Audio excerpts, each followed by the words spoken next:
Haugen for being here and the two counsel who are representing her today. And I want to give you my heartfelt gratitude for your courage and strength in coming forward as you have done, standing up to one of the most powerful, implacable corporate giants in the history of the world, without any exaggeration.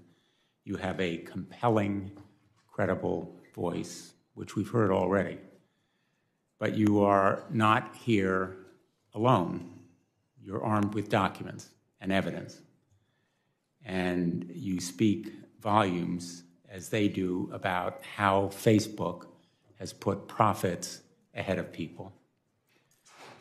Among other revelations, the information that you have provided to Congress is powerful proof that Facebook knew its products were harming teenagers. Facebook exploited teens using powerful algorithms that amplified their insecurities and abuses through what it found was an addict's narrative. There is a question, which I hope you will discuss, as to whether there is such a thing as a safe algorithm.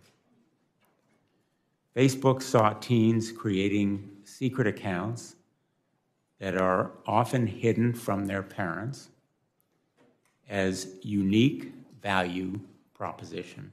In their words, a unique value proposition. A way to drive up numbers for advertisers and shareholders at the expense of. Facebook saw teens creating secret accounts that are often hidden from their parents as unique value proposition. In their words, a unique value proposition. A way to drive up numbers for advertisers and shareholders at the expense of safety. And it doubled down on targeting children, pushing products on preteens, not just teens, but preteens, that it knows are harmful to our kids' mental health and well-being. Instead of telling parents, Facebook concealed the facts. It sought to stonewall and block this information from becoming public, including to this committee when Senator Blackburn and I specifically asked the company.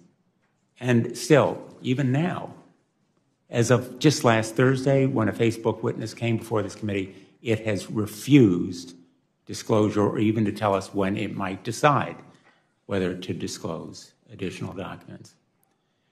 And they've continued their tactics even after they knew the destruction it caused. It isn't just that they made money from these practices, but they continued to profit from them. Their profit was more important than the pain that they caused.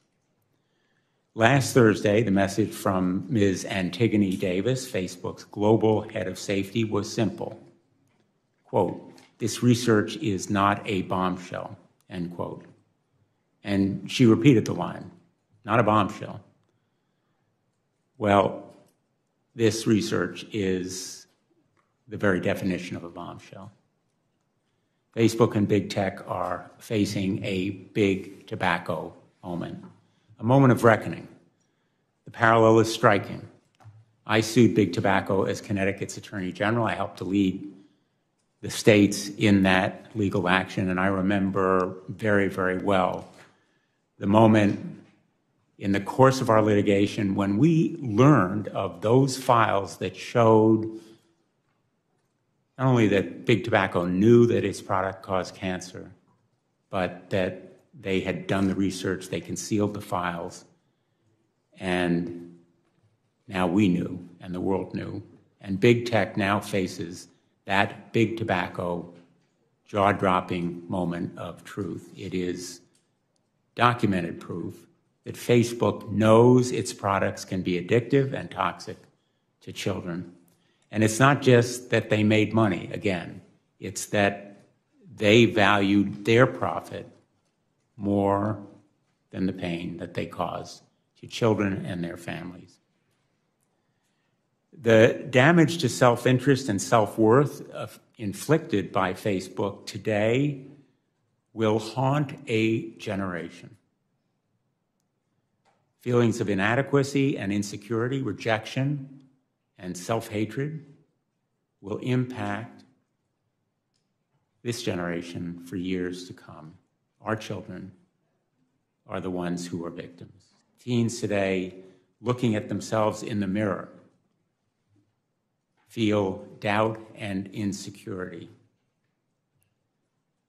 Mark Zuckerberg ought to be looking at himself in the mirror today. And yet, rather than taking responsibility and showing leadership, Mr. Zuckerberg is going sailing. His new modus operandi, no apologies, no admission, no action, nothing to see here. Mark Zuckerberg, you need to come before this committee. You need to explain to Frances Haugen, to us, to the world, and to the parents of America what you were doing and why you did it. Instagram's business model is pretty straightforward. More eyeballs, more dollars. Everything Facebook does is to add more users and keep them on their apps for longer.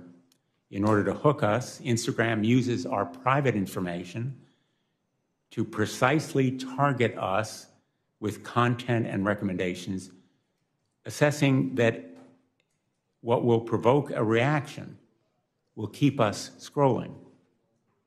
Far too often, these recommendations encourage our most destructive and dangerous behaviors. As we showed on Thursday, we created a fake account, my office and I did, as a teen interested in extreme dieting and eating disorders.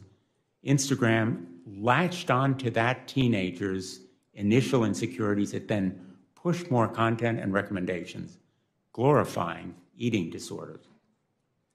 That's how Instagram's algorithms can push teens into darker and darker places. Facebook's own researchers called it Instagram's, quote, perfect storm, exacerbating downward spirals.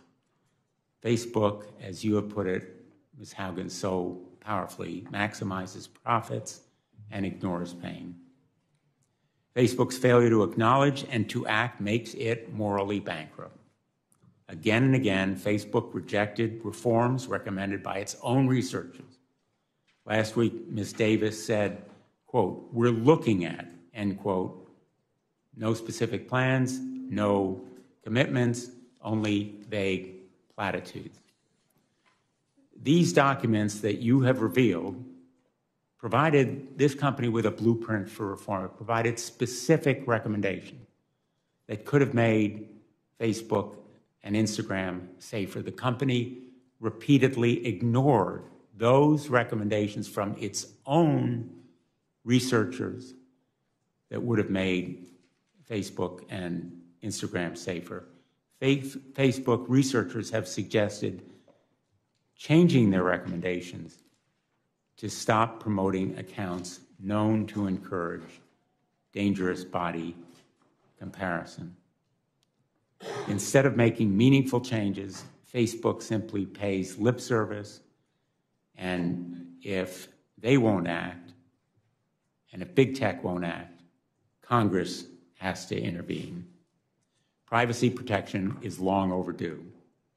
Senator Markey and I have introduced the KIDS Act, which would ban addictive tactics that Facebook uses to exploit children. Parents deserve better tools to protect their children. I'm also a firm supporter of reforming Section 230. We should consider narrowing this sweeping immunity when platforms' algorithms amplify illegal conduct. You've commented on this in your testimony, and perhaps you'll expand on it. We have also heard compelling recommendations about requiring disclosures of research and independent reviews of these platforms' algorithms, and I plan to pursue these ideas. The Securities and Exchange Commission should investigate your contentions and claims, Ms. Haugen, and so should the Federal Trade Commission. Facebook appears to have misled the public and investors, and if that's correct, it ought to face real penalties as a result of that misleading and deceptive misrepresentation.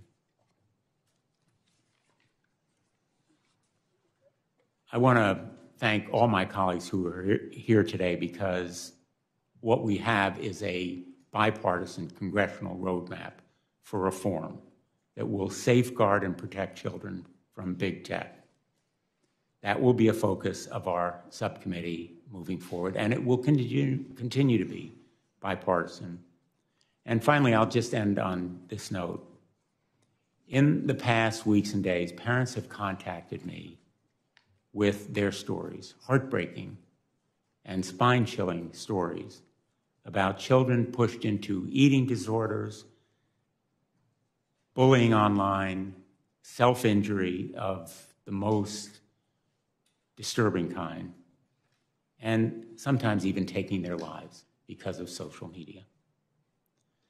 Parents are holding Facebook accountable because of your bravery, Ms. Haugen, and we need to hold accountable Facebook and all big tech as well. Again, my thanks to you.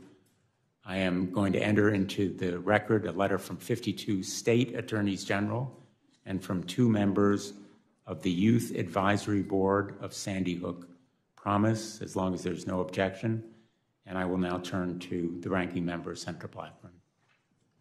Thank you, Mr. Chairman, and thank you for entering that letter in the record that we have from our state's attorneys general. Good morning to everyone. It is nice to see people in this hearing room and to be here for the hearing today. Ms. Haugen, we thank you for your appearance before us today and for giving the opportunity not only for Congress but for the American people to hear from you in this setting, and we appreciate that. Mr. Chairman, I think also thanks to you and your staff that have worked with our team to make certain that we had this hearing and this opportunity today so that we can get more insights into what Facebook is actually doing as they invade the privacy not only of adults but of children, and look at the ways that they are in violation of the Children's Online Privacy Protection Act, which is federal law, and looking at how they are evading that law and working around it. And as the chairman said, privacy and online privacy, passing a federal privacy standard has been long in the works. I filed my first privacy bill when I was in the House back in 2012, and I think that it will be this Congress and this subcommittee that is going to lead the way to online privacy, data security, Section 230 reforms, and of course Senator Klobuchar always wants to talk about antitrust. And I have to give a nod. Senator Markey is down there. When we were in the House, we were probably 2 of the only ones who were talking about the need to have a federal privacy standard. Now, as the chairman mentioned, last week we heard from Ms. Davis, who heads global safety for Facebook. And it was surprising to us that what she tried to do was to minimize the information that was in these documents, to minimize the research, and to minimize the knowledge that Facebook had. At one point, I even reminded her the research was not third-party research.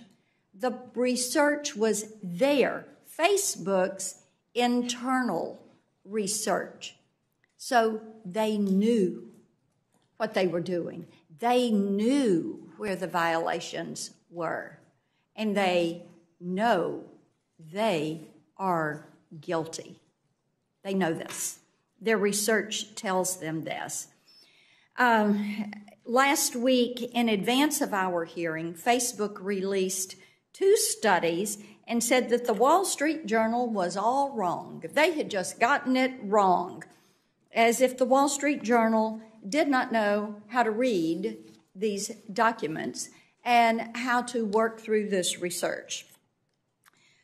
Having seen the data that you've presented and the other studies that Facebook did not publicly share, I feel pretty confident that it's Facebook who has done the misrepresenting to this committee. Here are some of the numbers that Facebook chose not to share. And Mr. Chairman, I think it's important that we look at these as we talk about the setting for this hearing, what we learned last week, what you and I have been learning over the past 3 years about big tech and Facebook. And here you go, 66% of teen girls on Instagram and 40% of teen boys experience negative social comparisons. This is Facebook's research. 52% of teen girls who experienced negative social comparison on Instagram said it was caused by images related to beauty. Social comparison is worse on Instagram because it is perceived as real life, but based on celebrity standards. Social comparison mimics the grief cycle and includes a downward emotional spiral encompassing a range of emotions from jealousy to self-proclaimed body dysmorphia. Facebook addiction, which Facebook calls conveniently problematic use, is most severe in teens, peaking at age 14. Here's what else we know. Facebook is not interested in making significant changes to improve kids' safety on their platforms, at least not when that would result in losing eyeballs on posts or decreasing their ad revenues. In fact, Facebook is running scared, as they know that, in their own words, young adults are less active and less engaged on Facebook, and that they are running out of teens to add to Instagram. So teens are looking at other platforms like TikTok, and Facebook is only making those changes that add to its users' numbers and ultimately its profits. Follow the money. So what are these changes? Allowing users to create multiple accounts that Facebook does not delete, and encouraging teens to create second accounts they can hide from their parents. They are also studying younger and younger children, as young as 8, so that they can market to them. And while Ms. Davis says that kids below 13 are not allowed on Facebook or Instagram, we know that they are, because she told us that they recently had deleted 600,000 accounts from children under age 13. So how do you get that many underage accounts if you aren't turning a blind eye to them in the first place? And then in order to try to clean it up, you go to delete it, and then you say, oh, by the way, we just in the last month deleted 600,000 underage accounts. And speaking of turning a blind eye, Facebook turns a blind eye to user privacy. News broke yesterday that the private data of over 1.5 billion, that's right, 1.5 billion Facebook users is being sold on a hacking forum. That's its biggest data breach to date. Examples like this underscore my strong concerns about Facebook collecting the data of kids and teens and what they are doing with it. Facebook also turns a blind eye toward blatant human exploitation taking place on its platform, trafficking, forced labor, cartels, the worst possible things one can imagine. Big tech companies have gotten away with abusing consumers for too long. It is clear that Facebook prioritizes profit over the well-being of children and all users. So as a mother and a grandmother, this is an issue that is of particular concern to me. So we thank you for being here today, Ms. Haugen, and we look forward to getting to the truth about what Facebook is doing with users' data and how they are abusing their privacy and how they show a lack of respect for the individuals that are on their network. We look forward to the testimony. Thank you, Mr. Chairman. Thanks, Senator Black. Thank you, Senator Blackburn. I don't know whether the ranking member would like to make... If you don't mind, thank you, Chairman Blumenthal, and I will just take a moment or two. And I do appreciate being able to speak as ranking member of the full committee. This Ms. Haugen, this is a subcommittee hearing. You see some vacant seats. There's pretty good attendance for a subcommittee.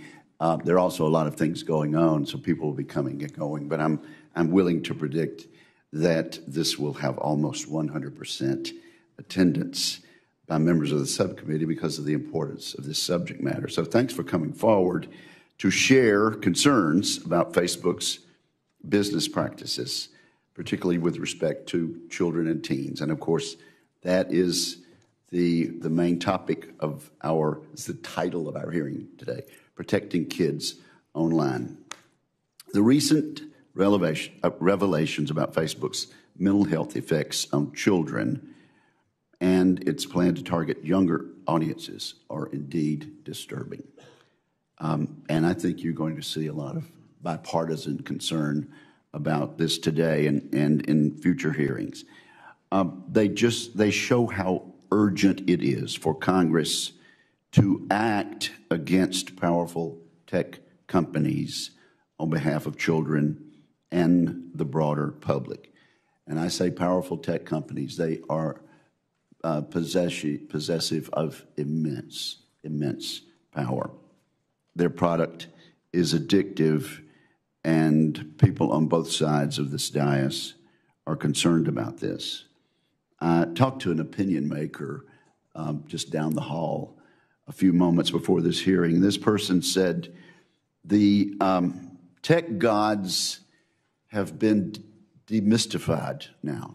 And I think this hearing today, Mr. Chair, is a part of the process of demystifying big tech.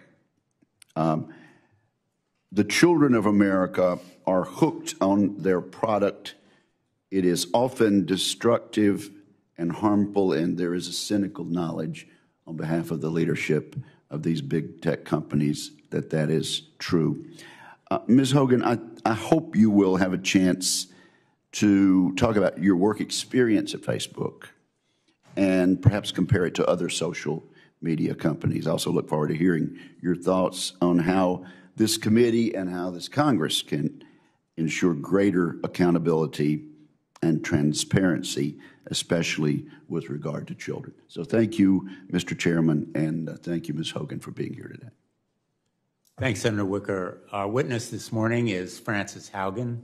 She was the lead product manager on Facebook's civic misinformation team. She holds a degree in electrical and computer engineering from Olin College and an MBA from Harvard. She made the courageous decision, as all of us here and many others around the world know, to leave Facebook and reveal the terrible truths about the company she learned during her tenure there. And I think we are all in agreement here in expressing our gratitude and our admiration for your bravery in coming forward. Thank you, Ms. Haugen. Please proceed.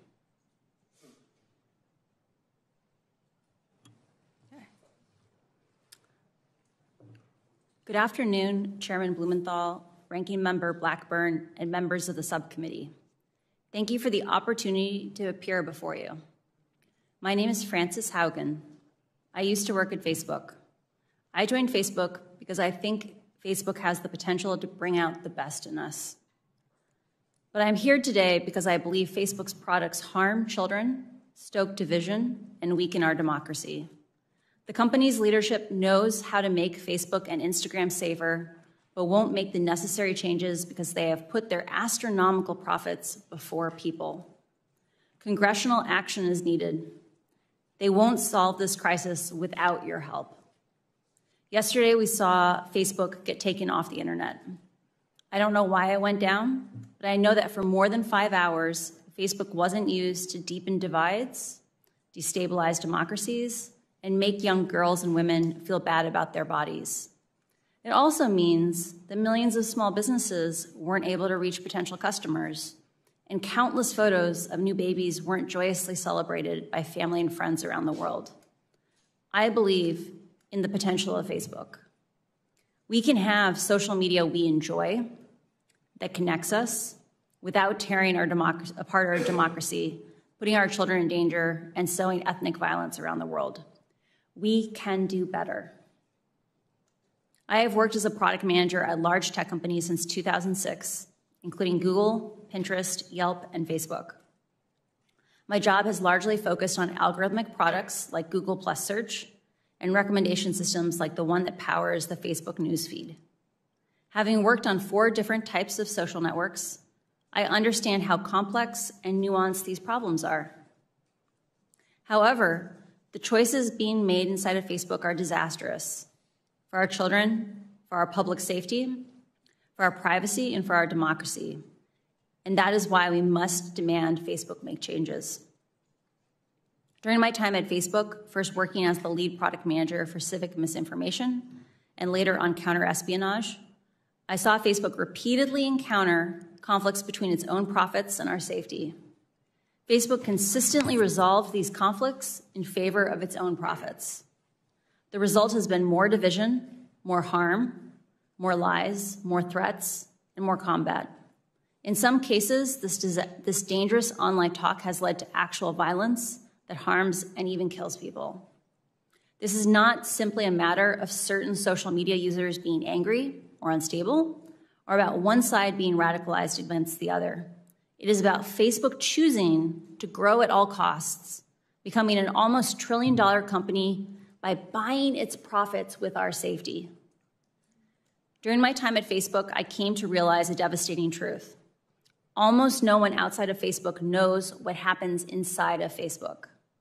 The company intentionally hides vital information from the public, from the US government, and from governments around the world.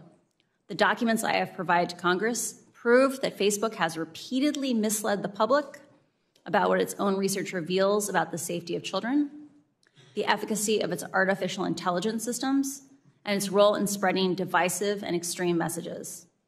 I came forward because I believe that every human being deserves the dignity of the truth.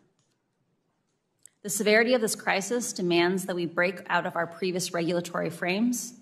Facebook wants to trick you into thinking that privacy protections or changes to Section 230 alone will be sufficient.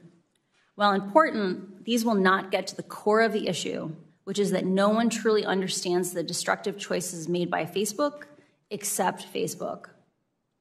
We can afford nothing less than full transparency.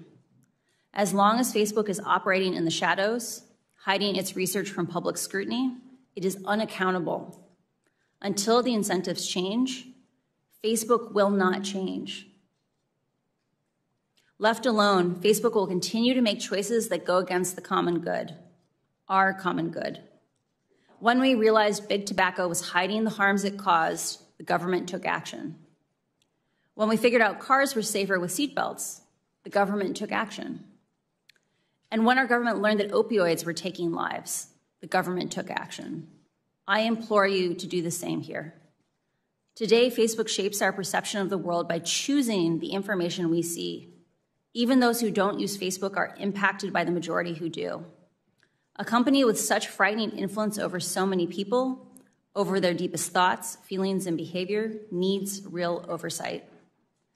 But Facebook's closed design means it has no real oversight. Only Facebook knows how it personalizes your feed for you.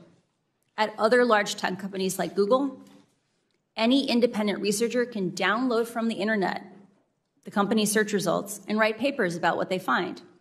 And they do.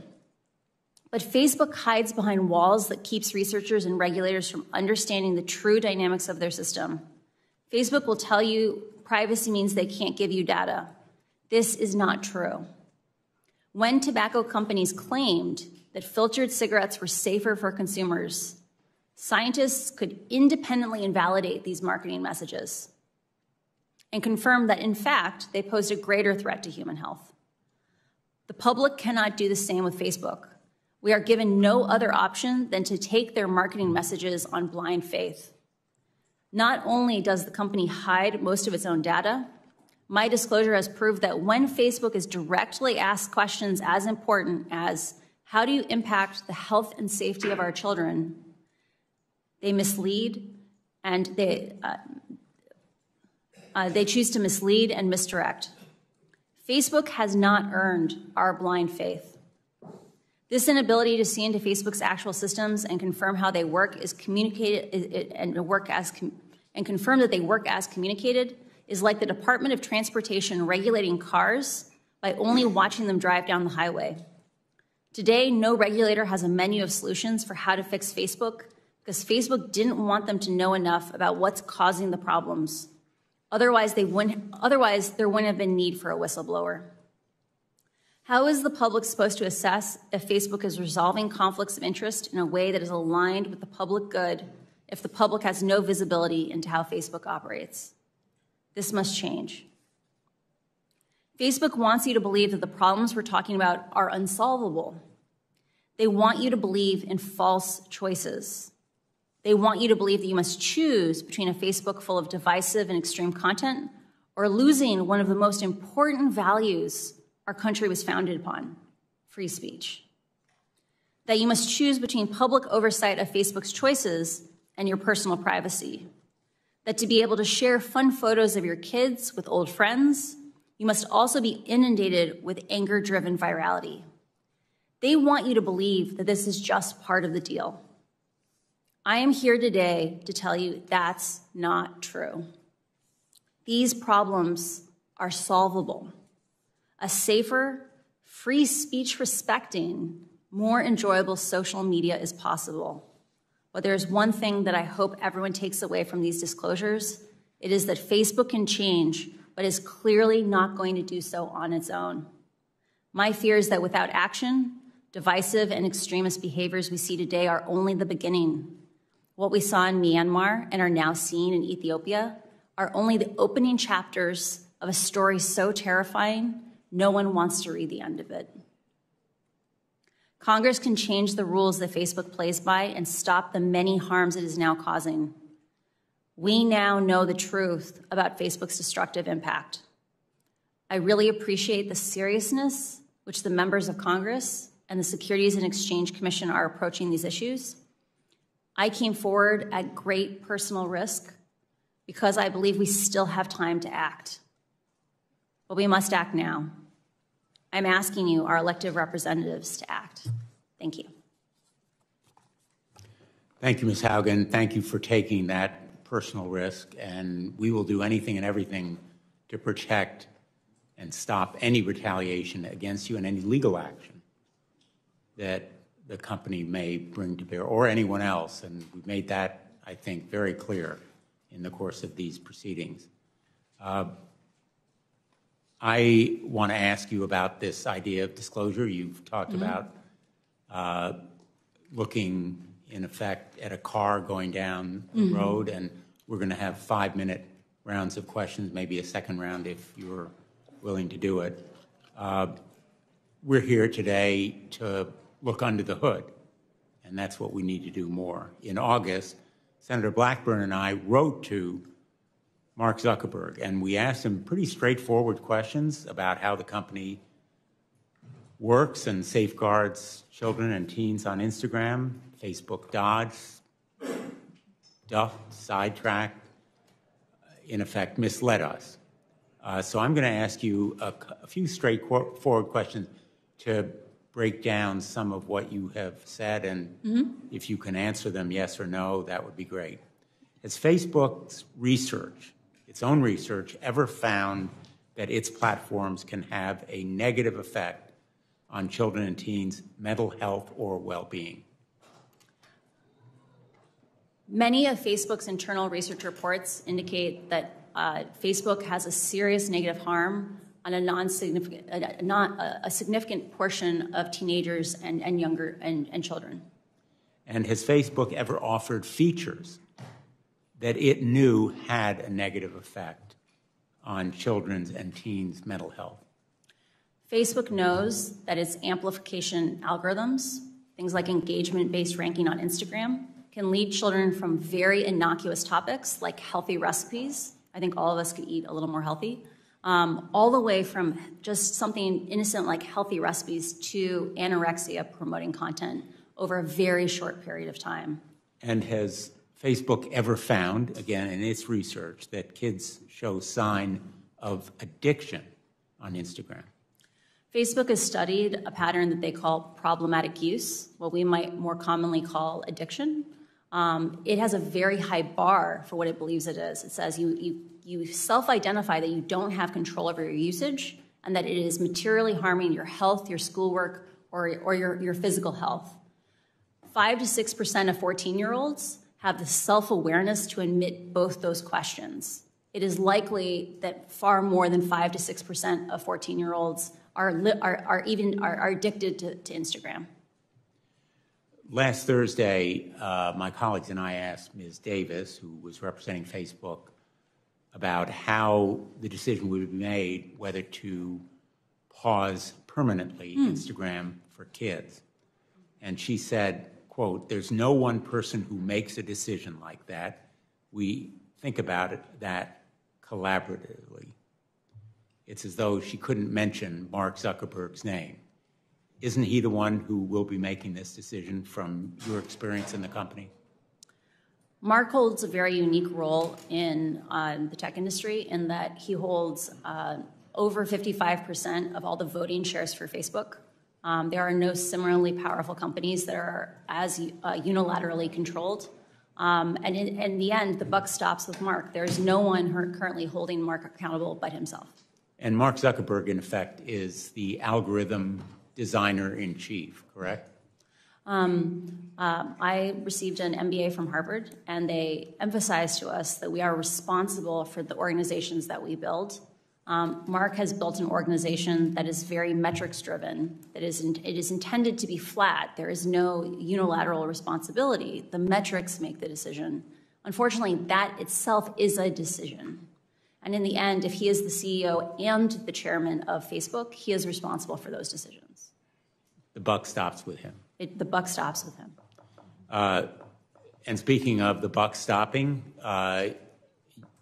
you have said that Facebook should declare moral bankruptcy. I agree. Yeah.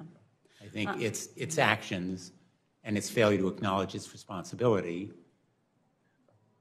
indicate moral bankruptcy. There is a cycle occurring inside the company where Facebook has struggled for a long time to recruit and retain the number of employees it needs to tackle the large scope of projects that it has chosen to take on. Facebook is stuck in a cycle where it struggles to hire. That causes it to understaff projects, which causes scandals, which then makes it harder to hire.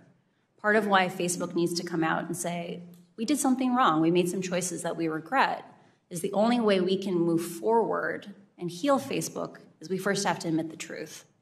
Like the way we'll have reconciliation and we can move forward is by first being honest and declaring moral bankruptcy. Being honest and acknowledging that Facebook has caused and aggravated a lot of pain simply to make more money. And it has profited off spreading disinformation and misinformation and sowing hate. Facebook's answers to Facebook's destructive impact always seems to be more Facebook. We need more Facebook, which means more pain and more money for Facebook. Would you agree? I don't think at any point Facebook set out to make a destructive platform. I think it is a challenge of that Facebook has set up an organization where the parts of the organization responsible for growing and expanding the organization are separate and not regularly cross-pollinated with the parts of the company that focus on the harms that the company is causing. And as a result, regularly, integrity actions, projects that were hard fought by the teams trying to keep us safe, are undone by new growth projects that counteract those same remedies. So I do think it's a thing of there are organizational problems that need oversight, and Facebook needs help in order to move forward to a more healthy place. And whether it's teens bullied into suicidal thoughts or the genocide of ethnic minorities in Myanmar, or fanning the flames of division within our own country or in Europe, they are ultimately responsible for the immorality of the pain that's caused.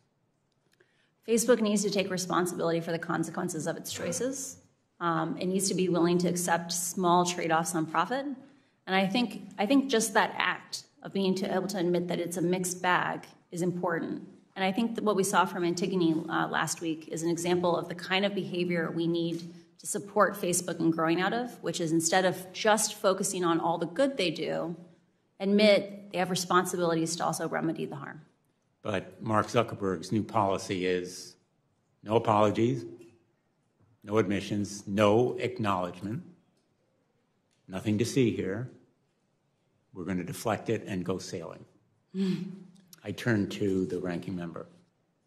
Thank you, Mr. Chairman. Thank you for your testimony. I want to stay with Ms. Davis in some of her comments because I had asked her last week about the underage users.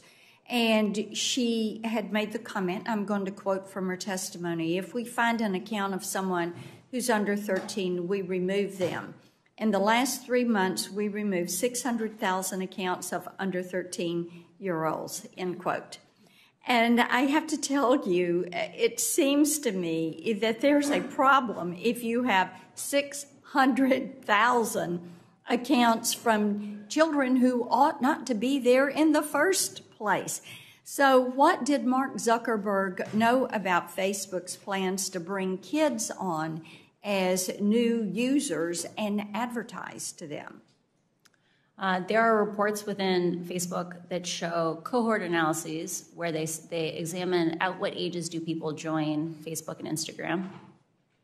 And based on those cohort analyses, so Facebook likes to say children lie about their ages to get onto the platform. The reality is enough kids tell the truth that you can work backwards to figure out what are approximately the real ages of anyone who's on the platform.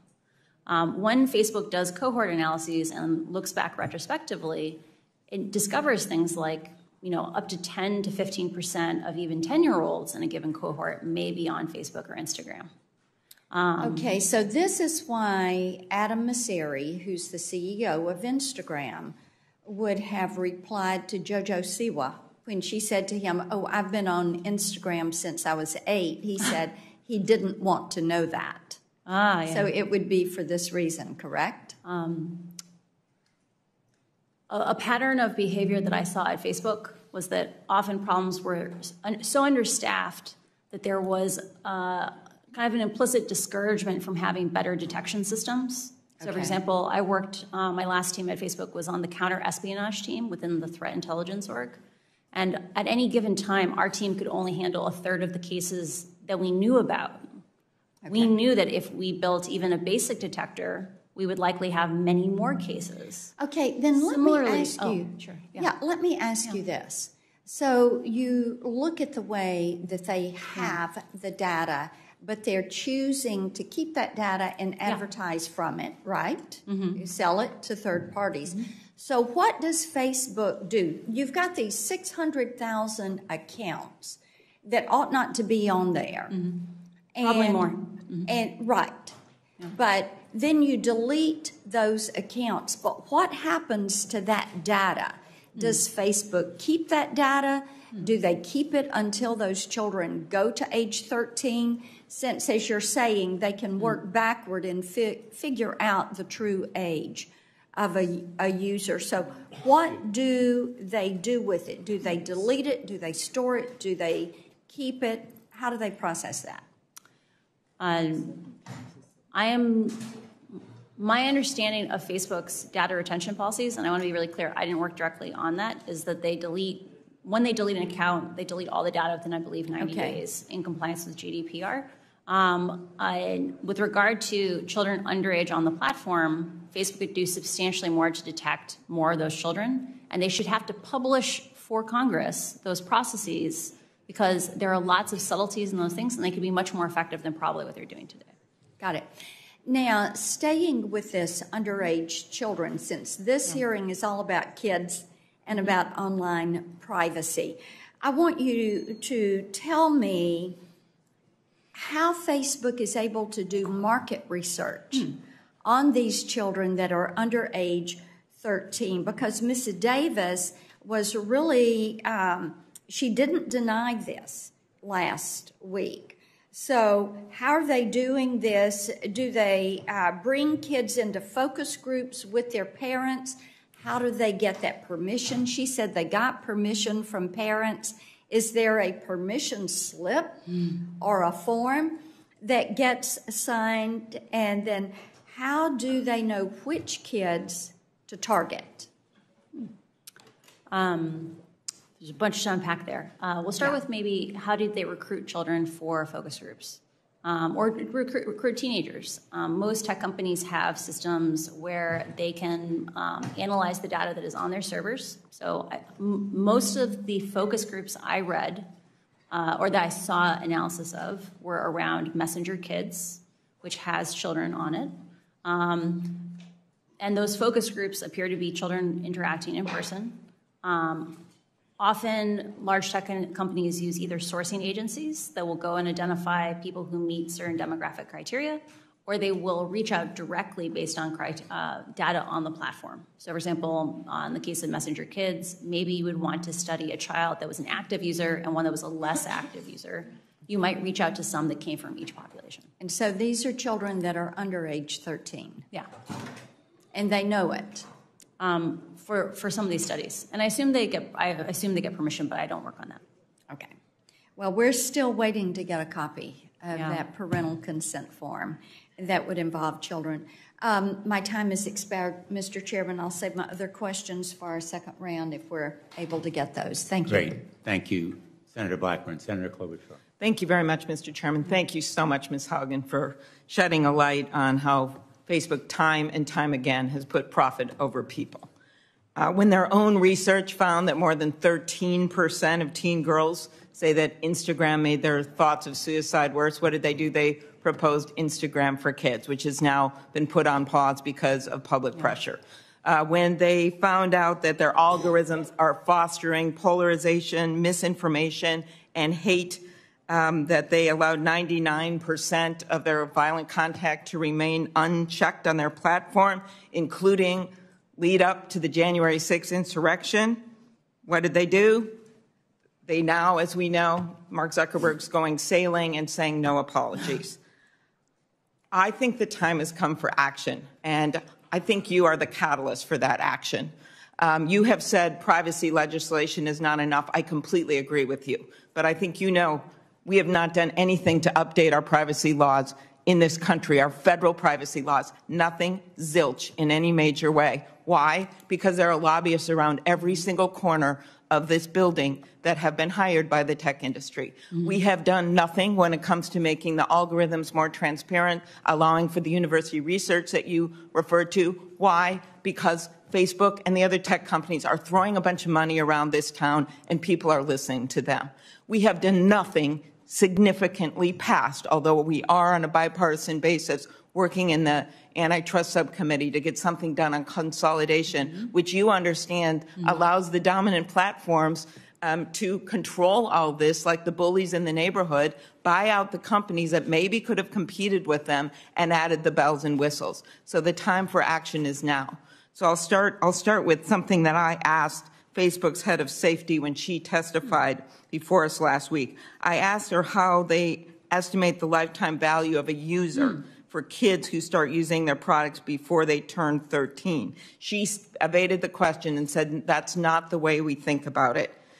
Is that right? Or is it your experience that Facebook estimates and puts a value on how much money they get from users in general? I'll get to kids in a second. Is that a motivating force for them? Based on what I saw in terms of allocation of integrity spending, so one of the things disclosed in the Wall Street Journal was that I believe it's like 87% of all the misinformation spending is spent on English, but only about like 9% of the users are English speakers. It seems that Facebook invests more in users who make them more money, even though the danger may not be evenly distributed based on profitability. Does it make sense that having a younger person get hooked on social media at a young age makes them more profitable over the long term as they have a life ahead of them? Facebook's internal documents talk about the importance of getting younger users, for example, tweens, onto Instagram, like Instagram Kids, because they need to have, they know that children bring their parents online. and things like that. And so they understand the value of younger users for the long-term success of Facebook. Facebook reported advertising revenue to be $51.58 per user last quarter in the U.S. and Canada. When I asked Ms. Davis how much of that came from Instagram users under 18, she wouldn't say. Do you think that teens are profitable for their company? I would assume so, based on advertising for things like television. You get much substantially higher advertising rates for customers who don't yet have preferences or habits. And so I'm sure they are some of the more profitable users on Facebook, but I do not work directly on that. Another major issue that's come out of this, eating disorders. Studies have found that eating disorders actually have the highest mortality rate of any mental illness for women. And I led a bill on this with Senators Capito and Baldwin that we passed into law. And I'm concerned that this algorithms that they have pushes outrageous content, promoting anorexia and the like. I know it's personal to you. Do you think that their algorithms push some of this content to young girls? Facebook knows that the engagement-based ranking, the way that they pick the content in Instagram for young users, for all users, amplifies preferences. And they have done something called a proactive incident response, where they take things that they've heard, for example, like, can you be led by the algorithms to anorexia content?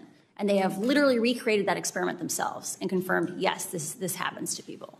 So Facebook knows that they are leading young users to anorexia content. Do you think they are deliberately designing their product to be addictive beyond even that content? Facebook has a long history of having a successful and very effective growth division, where they take little tiny tweaks and they constantly are trying to optimize it to grow. Those kinds of stickiness could be construed as things that facilitate addiction. Right. Last thing I'll ask is, we've seen this same kind of content in the political world. You brought up other countries and what's been happening there. On 60 Minutes, you said that Facebook implemented safeguards to reduce misinformation ahead of the 2020 election, but turned off those safeguards right after the election. And you know that the insurrection occurred January 6th. Do you think that Facebook turned off the safeguards because they were costing the company money, because it was reducing profits? Facebook has been emphasizing a false choice. They've said the safeguards that were in place before the election implicated free speech. The choices that were happening on the platform were really about how reactive and twitchy was the platform, right? Like, how viral was the platform? And Facebook changed those safety defaults in the run-up to the election because they knew they were dangerous. And because they wanted that growth back, they wanted the acceleration of the platform back after the election, they returned to their original defaults.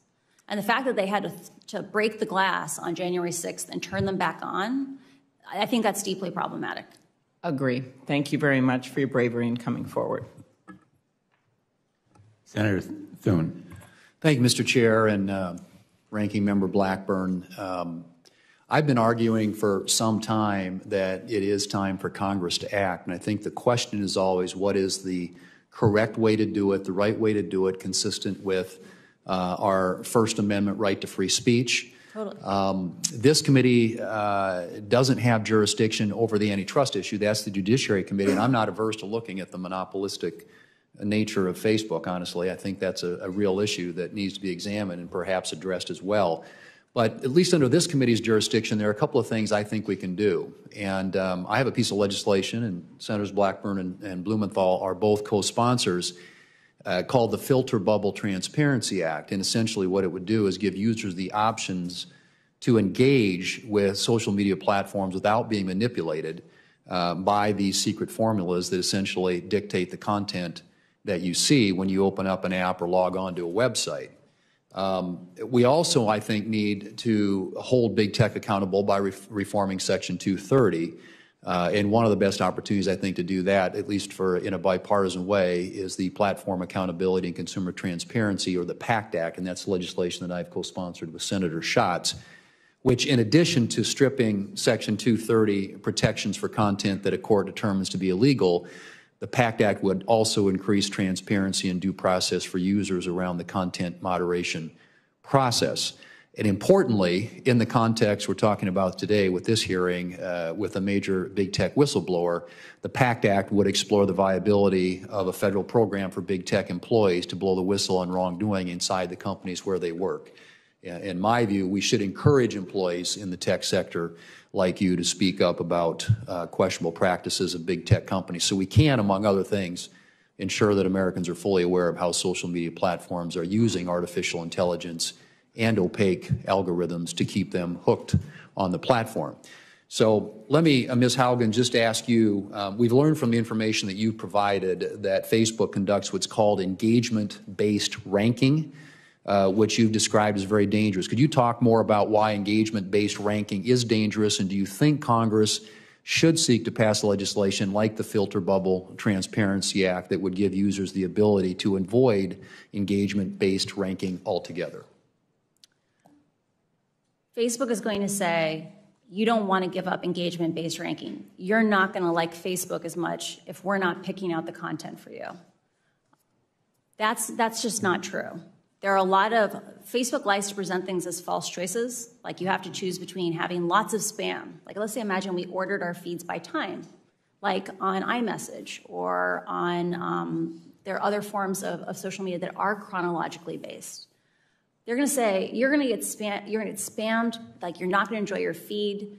The reality is that those experiences have a lot of permutations. There are ways that we can make those experiences where computers don't regulate what we see. We together socially regulate what we see.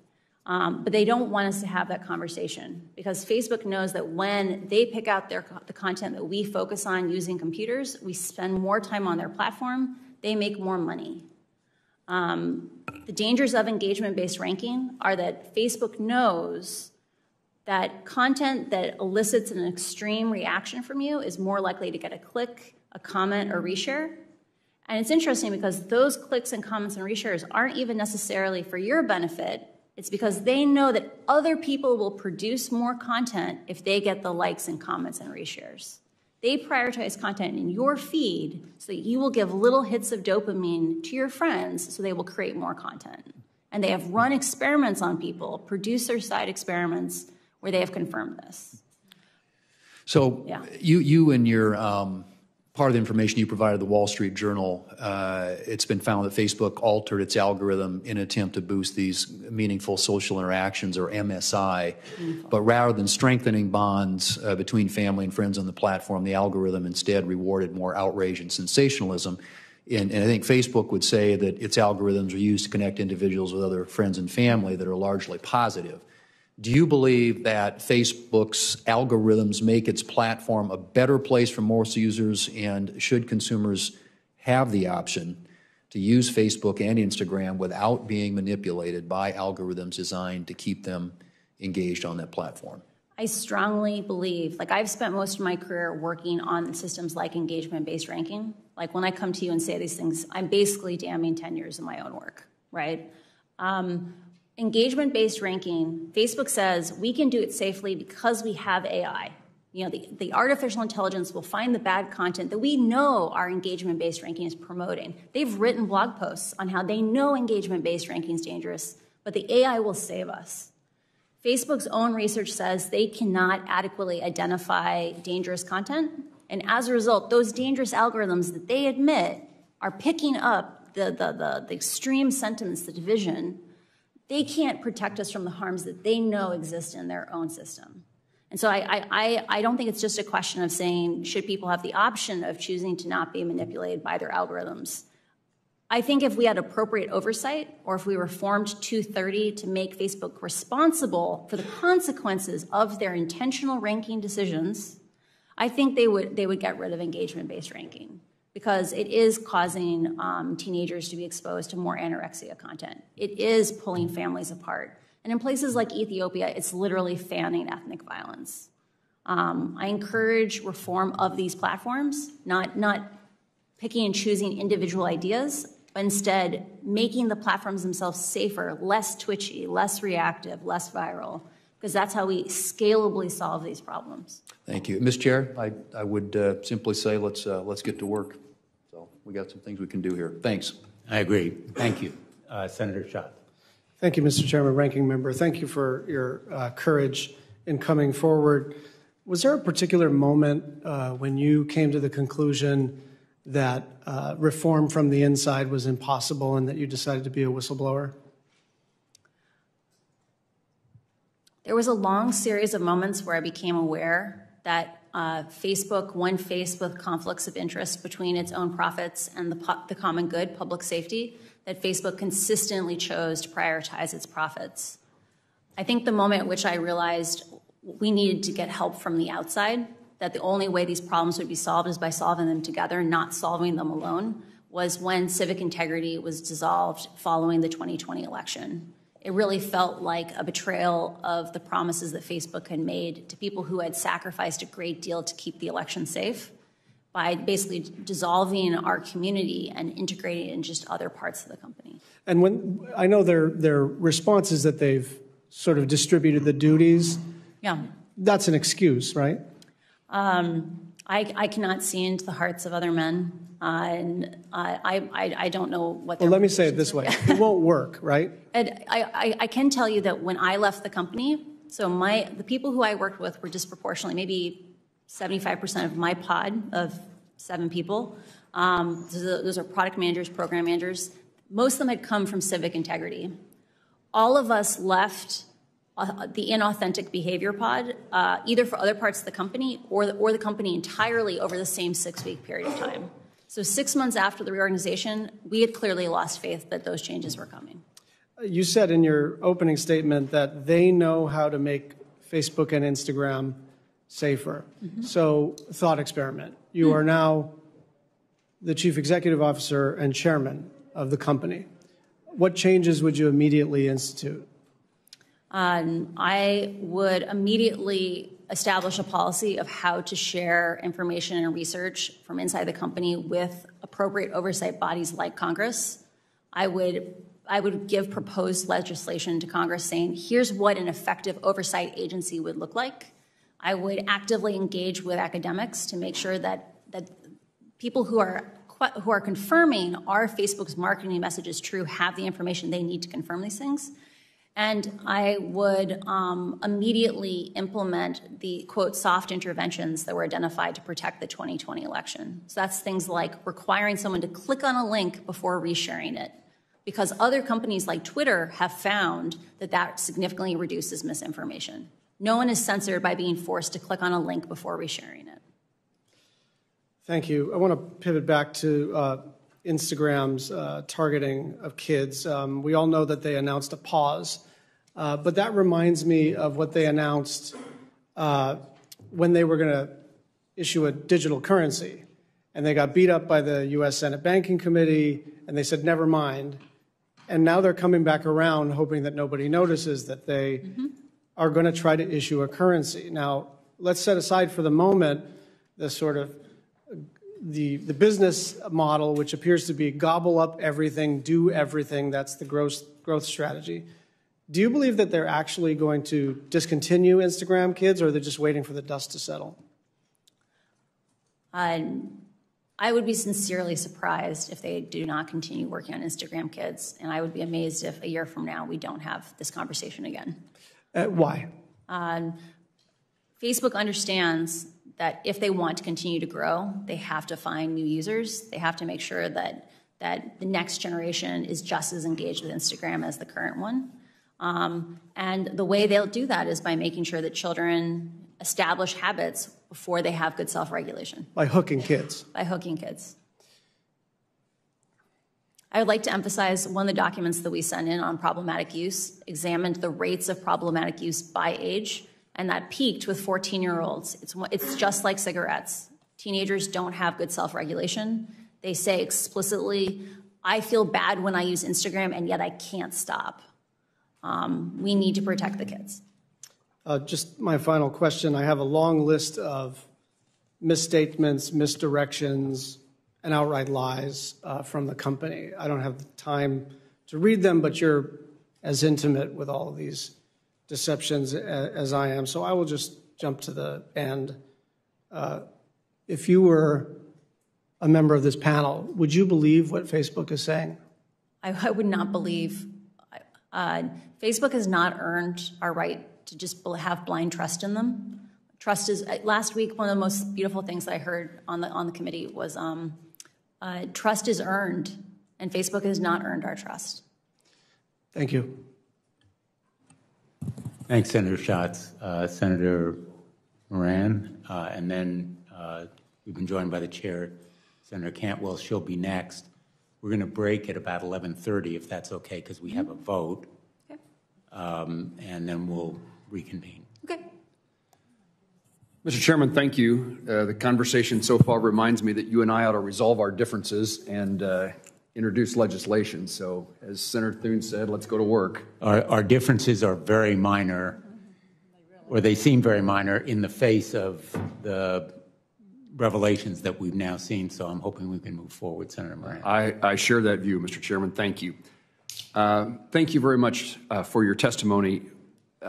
What examples do you know? We've talked about particularly children, teenage girls specifically, but what other examples do you know about where Facebook or Instagram knew its decisions would be harmful to its users, but still proceeded with the plan and executed those harmful behavior? Facebook's internal research is aware that there are a variety of problems facing children on Instagram that are, they know that severe harm is happening to children. For example, in the case of bullying, Facebook knows that Instagram dramatically changes the experience of high school. So when we were in high school, or when I was in high school, most kids looked at me and changed your wording. Sorry. When I was in high school, most kids have positive home lives. Like, it doesn't matter how bad it is at school. Kids can go home and reset for 16 hours. Kids who are bullied on Instagram, the bullying follows them home. It follows them into their bedrooms. The last thing they see before they go to bed at night is someone being cruel to them, or the first thing they see in the morning is someone being cruel to them. Kids are learning that their own friends, like people who they care about them, are cruel to them. Like, think about how that's going to impact their domestic relationships when they become 20-somethings or 30-somethings, to believe that people who care about you are mean to you. Facebook knows that parents today, because they didn't experience these things, they never experienced this addictive experience with a piece of technology, they give their children bad advice. They say things like, why don't you just stop using it? And so that Facebook's own research is aware that children express feelings of loneliness and struggling with these things because they can't even get support from their own parents. I don't understand how Facebook can know all these things and not escalate it to someone like Congress for help and support in navigating these problems. Let me ask the question in a broader way. Besides teenagers or besides girls or besides youth, are there other practices at Facebook or Instagram that are known to be harmful but yet are pursued? Facebook is aware that choices it made in establishing like meaningful social interactions, so engagement-based ranking that didn't care if you bullied someone or committed hate speech in the comments, that was meaningful. They know that that change directly changed publishers' behavior, that companies like BuzzFeed wrote in and said, the content is most successful on our platform is some of the content we're most ashamed of. You have a problem with your ranking, and they did nothing. They know that politicians are being forced to take positions they know their own constituents don't like or approve of because those are the ones that get distributed on Facebook. That's a huge, huge negative impact. Facebook also knows that they have admitted in public that engagement-based ranking is dangerous without integrity and security systems, but then not rolled out those integrity and security systems to most of the languages in the world.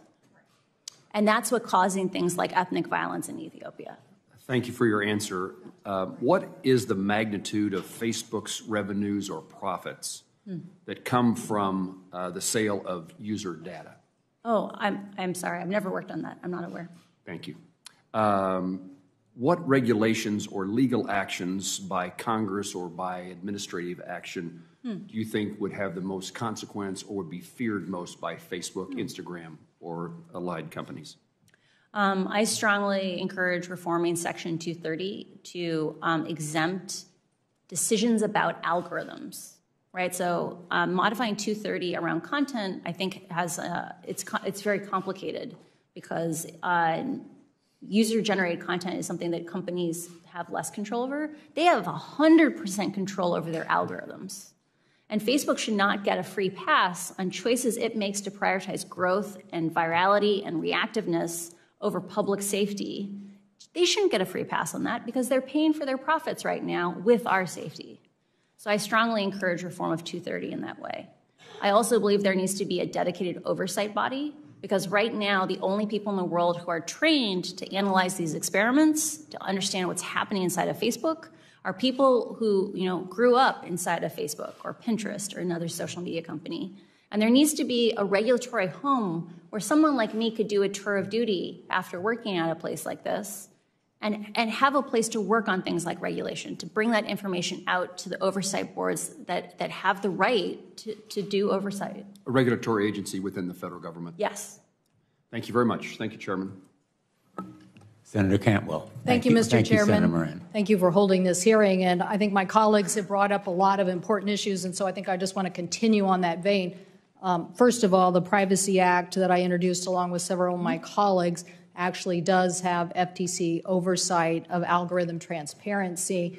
In some instances, I'd hope you take a look at that and tell us what other areas you think we should add to that level of transparency.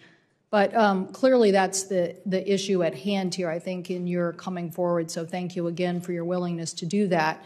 The documentation that you say now exists is the level of transparency about what's going on that people haven't been able to see. And so your information that you say has gone up to the highest levels at Facebook is that they purposely knew that their algorithms were continuing to have misinformation and hate information, and that when presented with information about this terminology, downstream MSI, meaningful social information, knowing that it was this choice, you could continue this wrong-headed information, hate information about the Rohingya, or you could continue to get higher click-through rates. And I know you said you don't know about profits, but I'm pretty sure you know that on a page. Yeah. If you click through that next page, I'm pretty sure there's a lot more ad revenue than if you didn't click through. So you're saying that documents exist that at the highest level at Facebook, you had information discussing these two choices and that people chose, even though they knew that it was misinformation and hurtful and maybe even causing people lives, they continued to choose profit.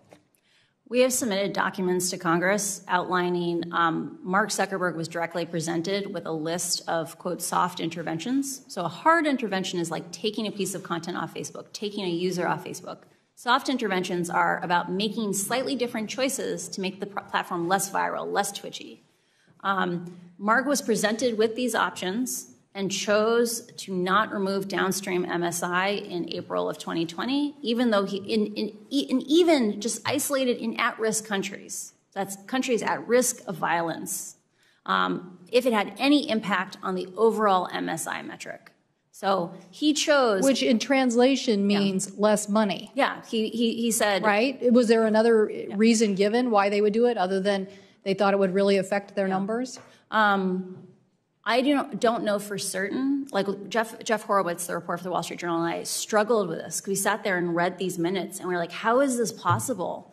Like, we've just read 100 pages on how downstream MSI expands hate speech, misinformation, violence inciting content, graphic violent content. Why wouldn't you get rid of this? And the best theory that we've come up with, and I want to emphasize this is just our interpretation on it, is people's bonuses are tied to MSI.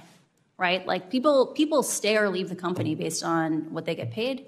And like, if you hurt MSI, a bunch of people weren't going to get their bonuses. So you're saying that this practice even still continues today? Like, we're still in this environment? I'm personally very frustrated by this because we presented information to Facebook from one of my own constituents in 2018 talking about this issue with the Rohingya, pleading with the company. Yeah. We pleaded with the company, and they continue to not address this issue. Now, you're pointing out that these same algorithms are being used, and they know darn well in Ethiopia that it's causing and inciting violence. And again, they are still today choosing profit over taking this information down. Is that correct? When rioting began in the United States in the summer of last year, they turned off downstream MSI only for when they detected content was health content, which is probably COVID, and civic content.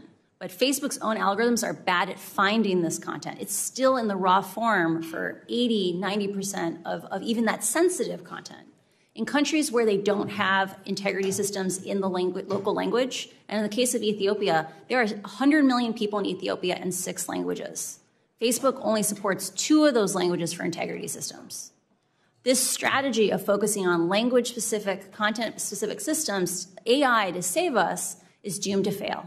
I need to get to one of them. First of all, I'm sending a letter to Facebook today. They better not delete any information as it relates to the Rohingya or investigations about how they proceeded on this, particularly in light of your information or the documents. But aren't we also now talking about advertising fraud? Aren't you selling something to advertisers that's not really what they're getting? We know about this because of the newspaper issues. We're trying to say that journalism that basically has to meet a different standard, a public interest standard that basically is out there basically proving every day, or they can be sued. These guys are a social media platform that doesn't have to live with that. And then the consequences, they're telling their advertisers that this was a we see it. We see it. People are coming back to the local journalism because they're like, we want to be with a trusted brand. We don't want to be in, your website. So I think your finding for the SEC is an interesting one, but I think that we also have to look at what are the other issues here. And one of them is, did they defraud advertisers and telling them this was the advertising content that you were going to be advertising in, when in reality it was something different. It was based on a different model. We have multiple examples of question and answers for the advertising staff, the sales staff, where advertisers say after the riots last summer, were asked, should we come back to Facebook? Or after the insurrection, should we come back to Facebook? And Facebook said in their talking points that they gave to advertisers, we're doing everything in our power to make this safer, or we take down all the hate speech when we find it. But Facebook's own and that was not true. That was not true. They get 3 to 5% of hate speech. Thank you. Thank you, Mr. Chairman. Thanks, Senator Cantwell. And if you want to make your letter available to other members of the committee, I'd be glad to join you myself. Thank you. And thank you. Thank you for suggesting it. Thank you. Senator Lee. Thank you, Mr. Chairman, and thank you, Ms. Haugen, for joining us this week. It's very, very helpful. We're grateful that you're willing to make yourself available. Last week, we had another witness from Facebook, Ms. Davis. She came and she testified before this committee, and she focused on, among other things, the extent to which Facebook targets ads to children, including ads that are either sexually suggestive or geared toward adult-themed products or themes in general. Now, while I appreciated her willingness to be here, I didn't get the clearest answers in response to some of those questions. And so I'm hoping that you can help shed some light on some of those issues related to Facebook's advertising processes here today. As we get into this, I want to first read you a quote that I got from Ms. Davis last week. Here's what she said during her questioning. Quote, when we do ads to young people, there are only 3 things that an advertiser can target around: age, gender, location. We also prohibit certain ads to young people, including weight loss ads. We don't allow tobacco ads at all, meaning to young people. We don't allow them to children. We don't allow them to minors, close quote.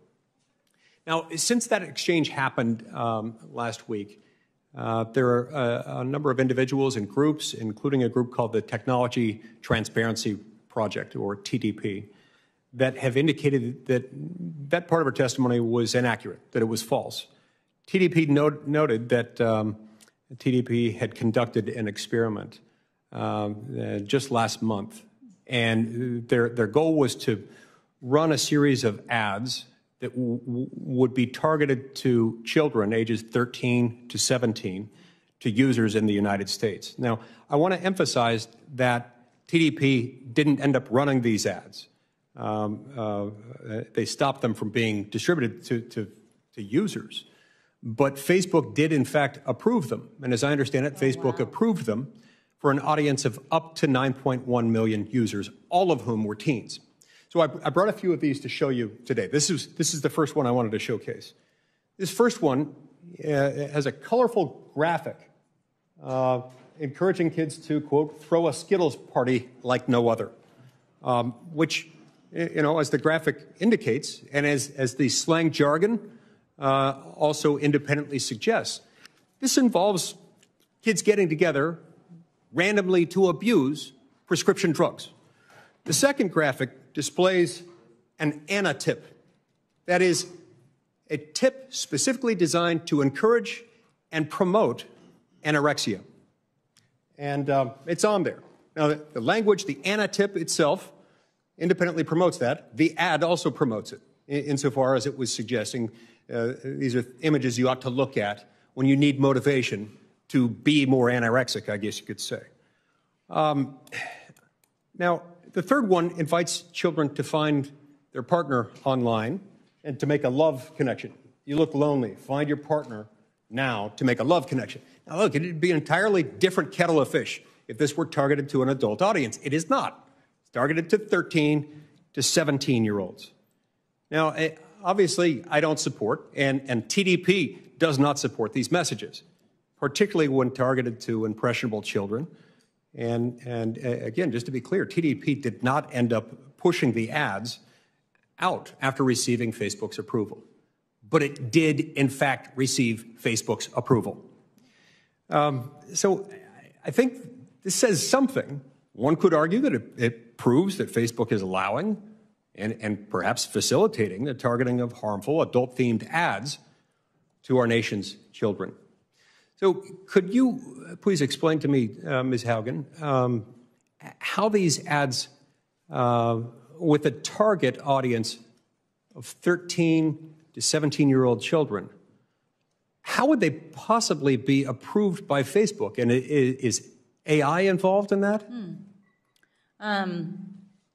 I did not work directly on the ad approval system. What was resonant for me about your testimony is Facebook has a deep focus on scale. So scale is, can we do things very cheaply for a huge number of people, which is part of why they rely on AI so much. It is very possible that none of those ads were seen by a human. And the reality is that we've seen from repeated documents within my disclosures is that Facebook's AI systems only catch a very tiny minority of offending content. And best case scenario, in the case of something like hate speech, at most they will ever get 10 to 20%. In the case of children, that means drug paraphernalia ads like that. It's likely if they rely on computers and not humans, they will also likely never get more than 10 to 20% of those ads. Understood. Mr. Chairman, I've got one minor follow-up question. It should be easy to answer. Go ahead. So, while Facebook may claim that it only targets ads based on age, gender, and location, even though these things seem to counteract that, but let's set that aside for a minute, and that they're not basing ads based on specific interest categories. Does Facebook still collect interest category data on teenagers, even if they aren't at that moment targeting ads at teens based on those interest categories? I think it's very important to differentiate between what targeting are advertisers allowed to specify and what targeting Facebook may learn for an ad. Let's imagine you had some text on an ad. It would likely extract out features that it thought was relevant for that ad. For example, in the case of something about partying, it would learn partying is a concept.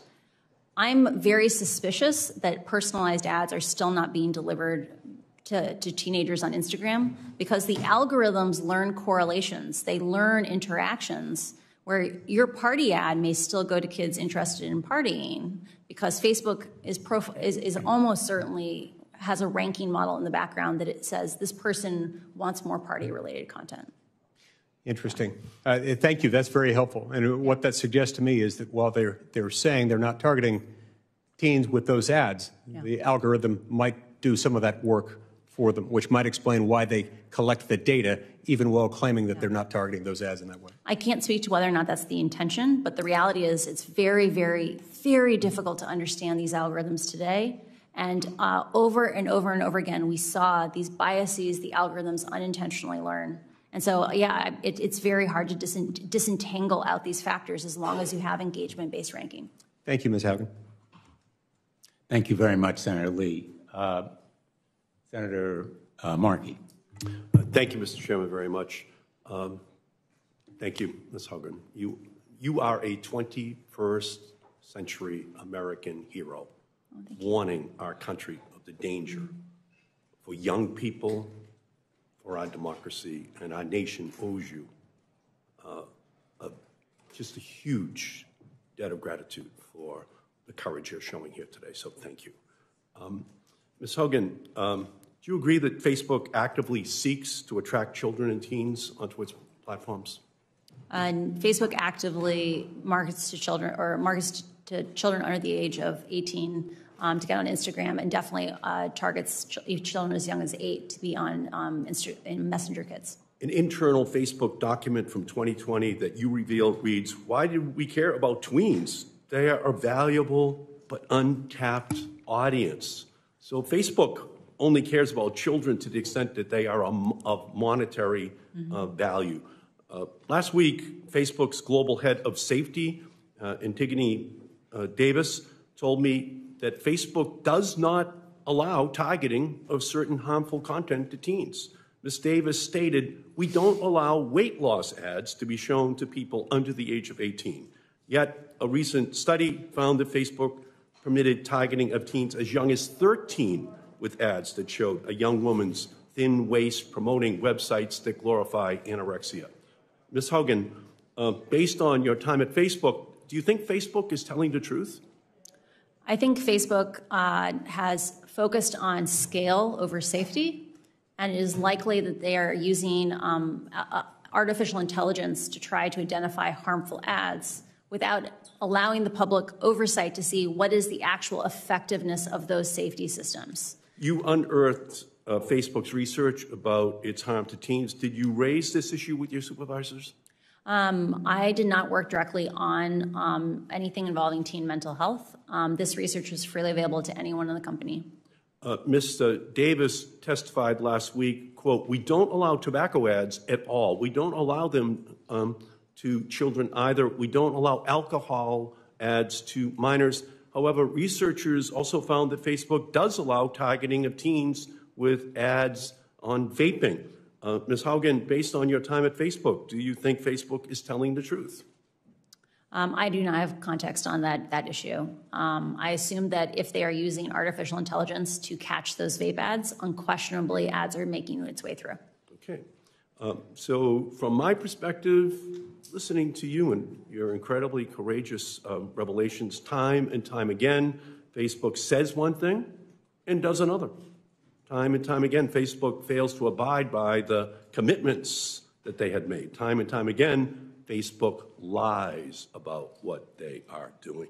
Yesterday, Facebook had a platform outage, but for years it has had a principles outage. Its only real principle is profit.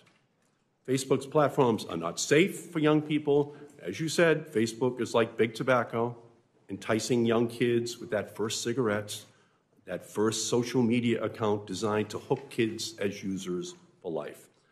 Ms. Haugen, your whistleblowing shows that Facebook uses harmful features that quantify popularity, push manipulative influencer marketing, amplify harmful content to teens. And last week in this committee, Facebook wouldn't even commit to not using these features on 10-year-olds. Facebook is built on computer codes of misconduct. Senator Blumenthal and I have introduced the Kids Internet Design and Safety Act, the KIDS Act. You have asked us to act as a committee. And Facebook has scores of lobbyists in the city right now coming in right after this hearing to tell us we can't act. And they've been successful for a decade in blocking this committee from acting. So let me ask you a question. the Kids Internet Design and Safety Act, or the Kids Act, here's what the legislation does. It includes outright bans on children's app features that, one, quantify popularity with likes and follower counts, promotes promotes influencer marketing, and three, that amplifies toxic posts, and that it would prohibit Facebook from using its algorithms to promote toxic posts. Should we pass that legislation? I strongly encourage reforms that push us towards human-scale social media and not computer-driven social media. Those amplification harms are caused by computers choosing what's important to us, not our friends and family. And I encourage any system that children are exposed to not use amplification systems. So you agree that Congress has to enact these special protections for children and teens that stop social media companies from manipulating young users and threatening their well-being, to stop using its algorithm to harm kids. You agree with that? I do believe Congress must act to protect children. And children and teens also needed privacy online Bill of Rights. I'm the author of the Children's Online Privacy Protection Act of 1998. But it's only for kids under 13 because the industry stopped me from making it age 16 in 1998 because it was already their business model. But we need to update that law for the 21st century. Tell me if this should pass. One, create an online eraser button so that young users can tell websites to delete the data they've collected about them. Two, give young teens under the age of 16 and their parents control of their information. And three, ban targeted ads to children. I support all those actions. Thank you. And finally, I've also introduced the Algorithmic Justice and Online Platform Transparency Act, which would, one, open the hood on Facebook and big tech's algorithms so we know how Facebook is using our data to decide what content we see, and two, ban discriminatory algorithms that harm vulnerable populations online, like showing employment and housing ads to white people, but not to black people in our country. Should Congress pass that bill? Algorithmic bias issues are a major issue for our democracy. During my time at Pinterest, I became very aware of the challenges of, like I mentioned before, it's difficult for us to understand how these algorithms actually act and perform. Facebook is aware of complaints today by people like African Americans saying that Reels doesn't give African Americans the same distribution as white people. And until we have transparency and our ability to confirm ourselves that Facebook's marketing messages are true, we will not have a system that is compatible with democracy. So, I thank Senator Lee. I agree with you and your line of questions. I wrote Facebook asking them to explain that discrepancy because Facebook, I think, is lying about targeting 13 to 15-year-olds. So here's my message for Mark Zuckerberg. Your time of invading our privacy, promoting toxic content, and preying on children and teens is over. Congress will be taking action. You can work with us or not work with us, but we will not allow your company to harm our children and our families and our democracy any longer. Thank you, Ms. Haugen. We will act. Thanks, Senator Markey. We're going to turn to Senator Blackburn, and then we will take a break. I know that there's some interest in another round of questions. Maybe,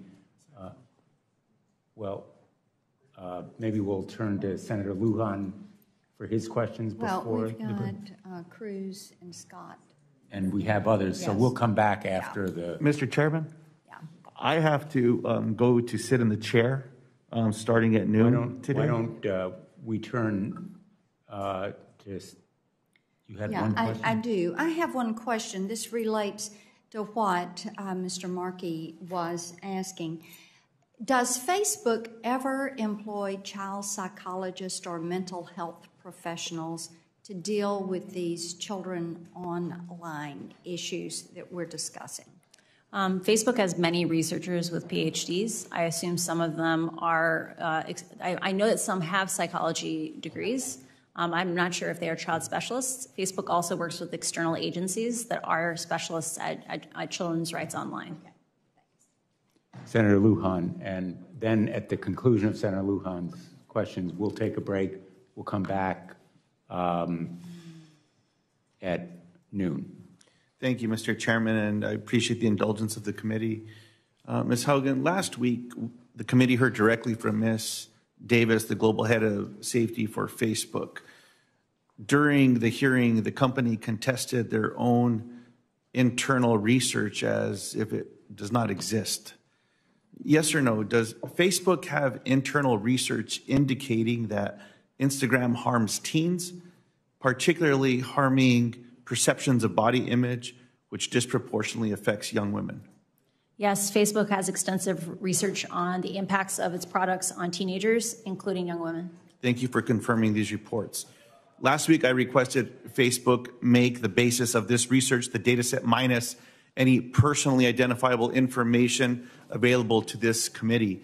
Do you believe it is important for transparency and safety that Facebook release the basis of this internal research, the core data set, to allow for independent analysis? I believe it is vitally important for our democracy that we establish mechanisms where Facebook's internal research must be disclosed to the public on a regular basis, and that we need to have privacy-sensitive data sets that allow independent researchers to confirm whether or not Facebook's marketing messages are actually true. Beyond this particular research, should Facebook make its internal primary research not just secondary slide decks of cherry-picked data, but the underlying data public by default? Can this be done in a way that respects user privacy? I believe in collaboration with academics and other researchers that we can develop privacy-conscious ways of exposing radically more data that is available today. It is important for our ability to understand how algorithms work, how Facebook shapes the information we get to see, that we have these data sets be publicly available for scrutiny. Is Facebook capable of making the right decision here on its own, or is regulation needed to create real transparency at Facebook? Until incentives change at Facebook, we should not expect Facebook to change. We need action from Congress. Last week, I asked Ms. Davis about shadow profiles for children on the site, and she answered that no data is ever collected on children under 13 because they are not allowed to make accounts. This tactfully ignores the issue.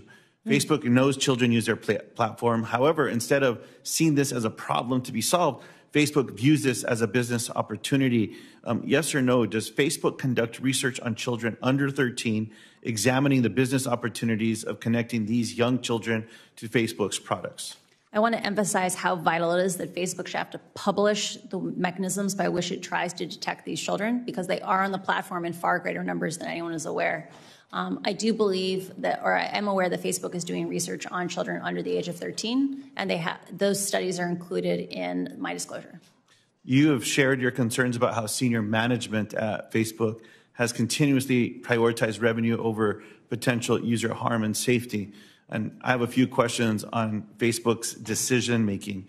Last week, I asked Ms. Davis, quote, has Facebook ever found a change to its platform would potentially inflict harm on users, but Facebook moved forward because the change would also grow users or increase revenue? Ms. Davis said in response, quote, it's not been my experience at all at Facebook. That's just not how we would approach it.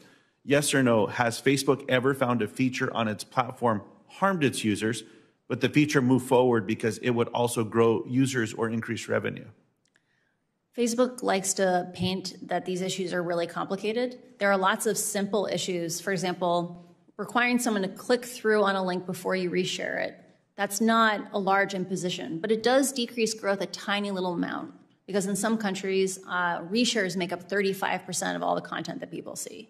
Facebook prioritized that content on the system, the reshares, over the impacts to misinformation, hate speech, or violence incitement. Did these decisions ever come from Mark Zuckerberg directly or from other senior management at Facebook? We have a few choice documents that contain notes from briefings with Mark Zuckerberg, where he chose metrics defined by Facebook, like meaningful social interactions, over changes that would have significantly decreased misinformation, hate speech, and other inciting content. And this is the reference you shared earlier to Ms. Cantwell, April of 2020. Yeah. The soft interventions. Facebook appeared to be able to count on the silence of its workforce for a long time, even as it knowingly continued practices and policies that continue to cause and amplify harm. Facebook content moderators have called out, quote, a culture of fear and secrecy within the company that prevented them from speaking out. Is there a culture of fear at Facebook around whistleblowing and external accountability? Facebook has a culture that emphasizes that insularity is the path forward, that if information is shared with the public, it will just be misunderstood. And I believe that relationship has to change. The only way that we will solve these problems is by solving them together, and we will have much better, more democratic solutions if we do it collaboratively than in isolation. And my final question, is there a senior level executive at Facebook, like an inspector general, who's responsible for ensuring complaints from Facebook employees are taken seriously and that employees' legal, ethical, and moral concerns receive consideration with the real possibility of instigating change to company policies? I'm not aware of that role, but the company is large and it may exist. I appreciate that. It's my understanding that there's a gentleman by the name of Roy Austin, who is the Vice President of Civil Rights, who's described himself as an Inspector General, but he does not have the authority to make these internal conflicts public. The Oversight Board was created by Facebook to review moderation policies related to public content specifically. It was not created to allow employees to raise concerns. So again, another area of interest I believe that we have to act on. I thank you for coming forward today. My pleasure. Happy to serve. The committee is in recess.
Ms. Haugen, thank you for your patience. We're going to reconvene, and we'll go to Senator Hickenlooper. Thank you, Mr. Chair. Thank you, Ms. Haugen, for your direct answers and for being willing to come out and, provide such clarity on so many of these issues. Obviously, Facebook can manipulate its algorithms to attract users. And I guess my question would be, do you feel, in your humble opinion, that simply maximizing profits, no matter the societal impact, that is justified? And I think the question then would be, that's the short question, which I think I know the answer. What impact to Facebook's bottom line would it have if the algorithm was changed to promote safety and to, instead of, change to save the lives of young women rather than putting them at risk? I'm learning about the talk button. Facebook today has a profit, makes approximately $40 billion a year in profit. A lot of the changes that I'm talking about are not going to make Facebook an unprofitable company. It just won't be a ludicrously profitable company like it is today. Engagement-based ranking, which causes those amplification problems that leads young women from innocuous topics like healthy recipes to anorexia content. If it were removed, people would consume less content on Facebook, but Facebook would still be profitable. And so I encourage oversight and public scrutiny into how these algorithms work and the consequences of them. Right. Well, and I appreciate that. I'm a former small business owner. I owned started a brew pub back in 1988, and really was always, we worked very hard to look. Again, we weren't doing investigations, but we were very sensitive to whether someone had too much to drink, whether we had a frequent customer who was frequently putting himself at risk and others.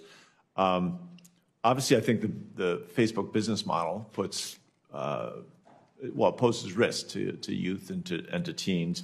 You compared it to cigarette companies, which I thought was rightfully so. I guess the question is this level of risk appropriate? Or is there a level of risk that would be appropriate? I think there is an opportunity to reframe some of these oversight actions. So when we think of them as these trade-offs of like it's either profitability or safety, I think that's a false choice. And then in reality, the thing I'm asking for is a move from short-termism, which is what Facebook is run under today, right, is being led by metrics and not led by people. And that with appropriate oversight and some of these constraints, it's possible that Facebook could actually be a much more profitable company 5 or 10 years down the road because it wasn't as toxic. Not as many people quit it. But that's one of those counterfactuals that we can't actually test. So regulation might actually make Facebook more profitable over the long term. Right. That's often the case. I think the same could be said for automobiles and go down the list of all those things. That there's so much pushback in the beginning. I also thought that the question of how do we assess the impact to their bottom line. We had a representative of Facebook in here recently who talked about that 8 out of 10 Facebook users feel their life is better and that their job is to get to 10 out of 10. Maybe this is the 20% that they're missing. I don't know how large the demographic is of people that are caught back up into this circuitous sense of really taking them down into the wrong direction. How many people that is? Do you have any idea? That quote last week was really shocking to me because I don't know if you're aware of this, but in the case of cigarettes, only about 10% of people who smoke ever get lung cancer, right? So the idea that 20% of your users could be facing serious mental health issues and that's not a problem is shocking.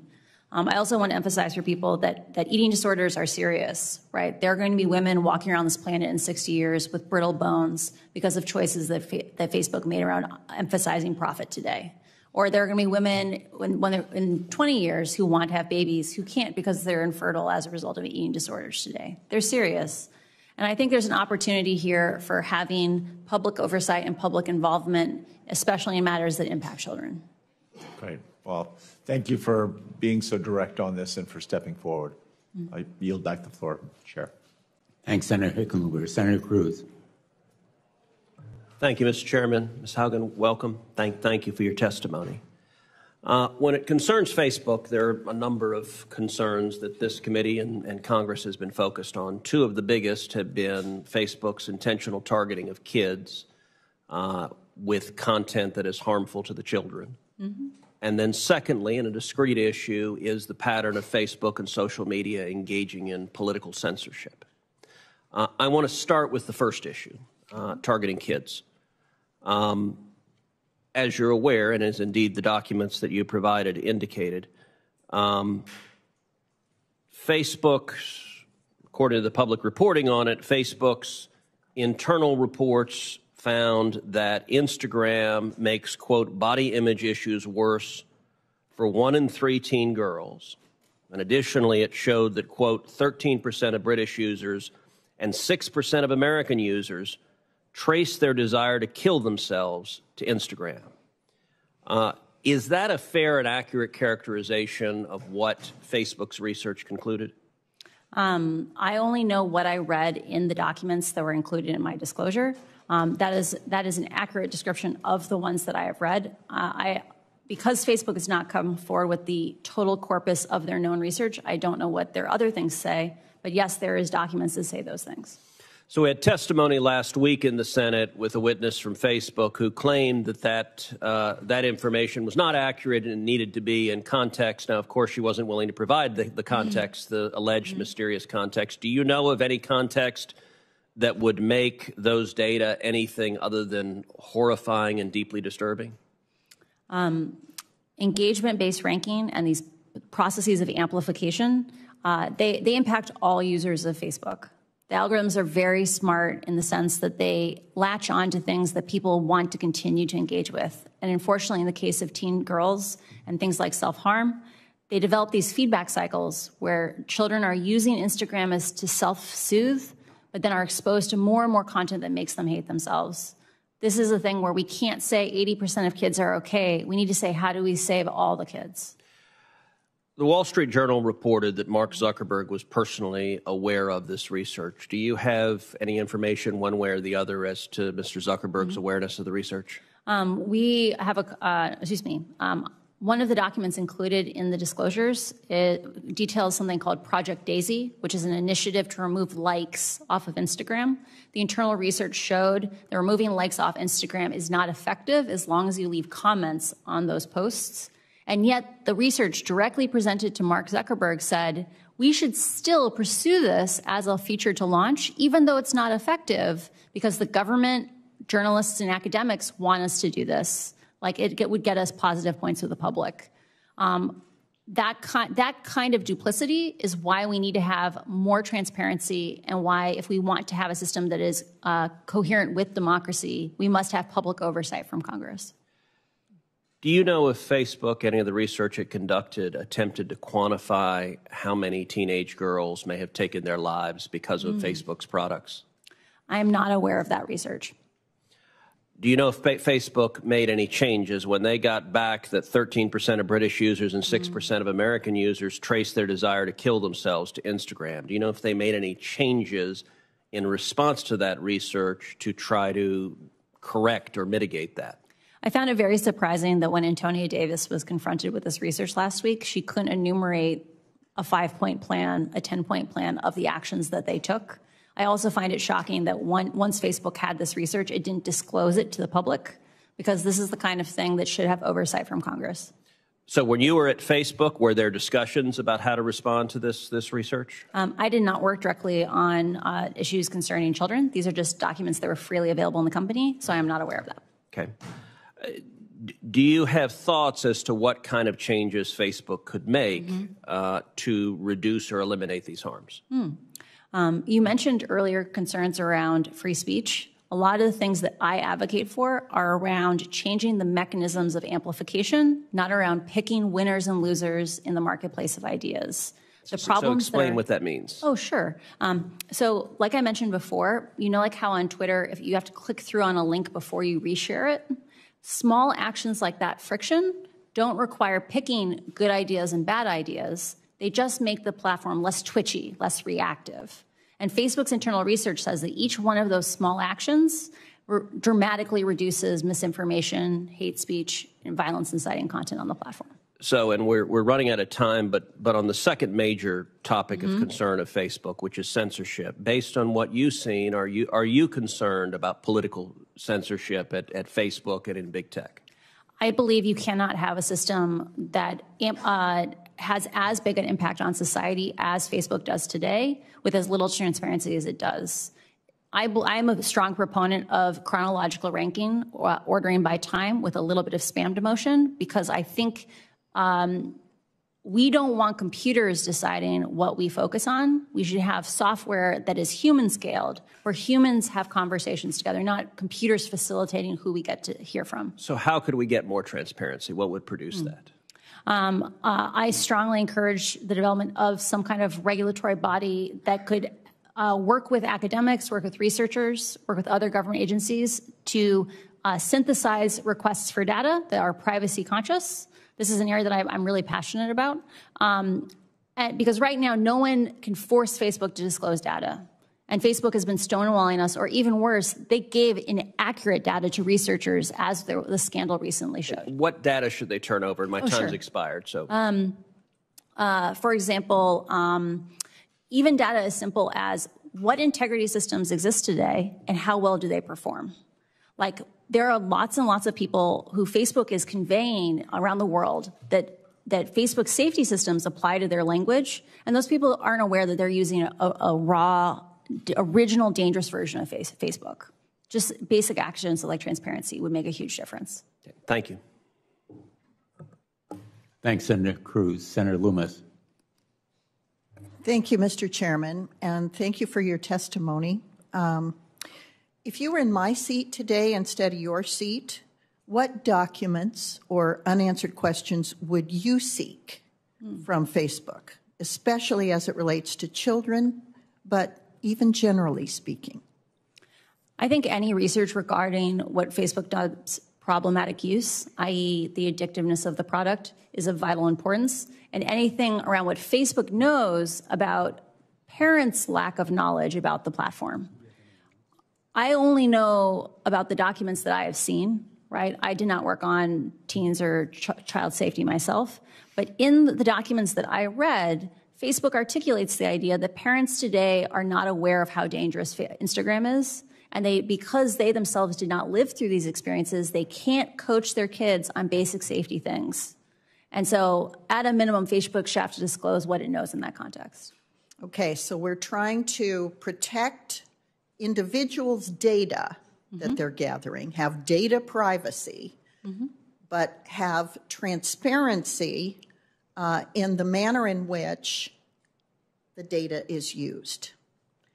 Can we bridge that gap?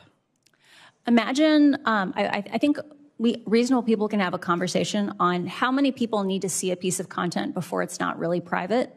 Like, if 100,000 people see something, is it private? If 25,000 people see it, is it private? Just disclosing the most popular content on the platform, including statistics around what factors went into the promotion of that content, would cause radically more transparency than we have today on how Facebook chooses what we get to focus on, how they shape our reality.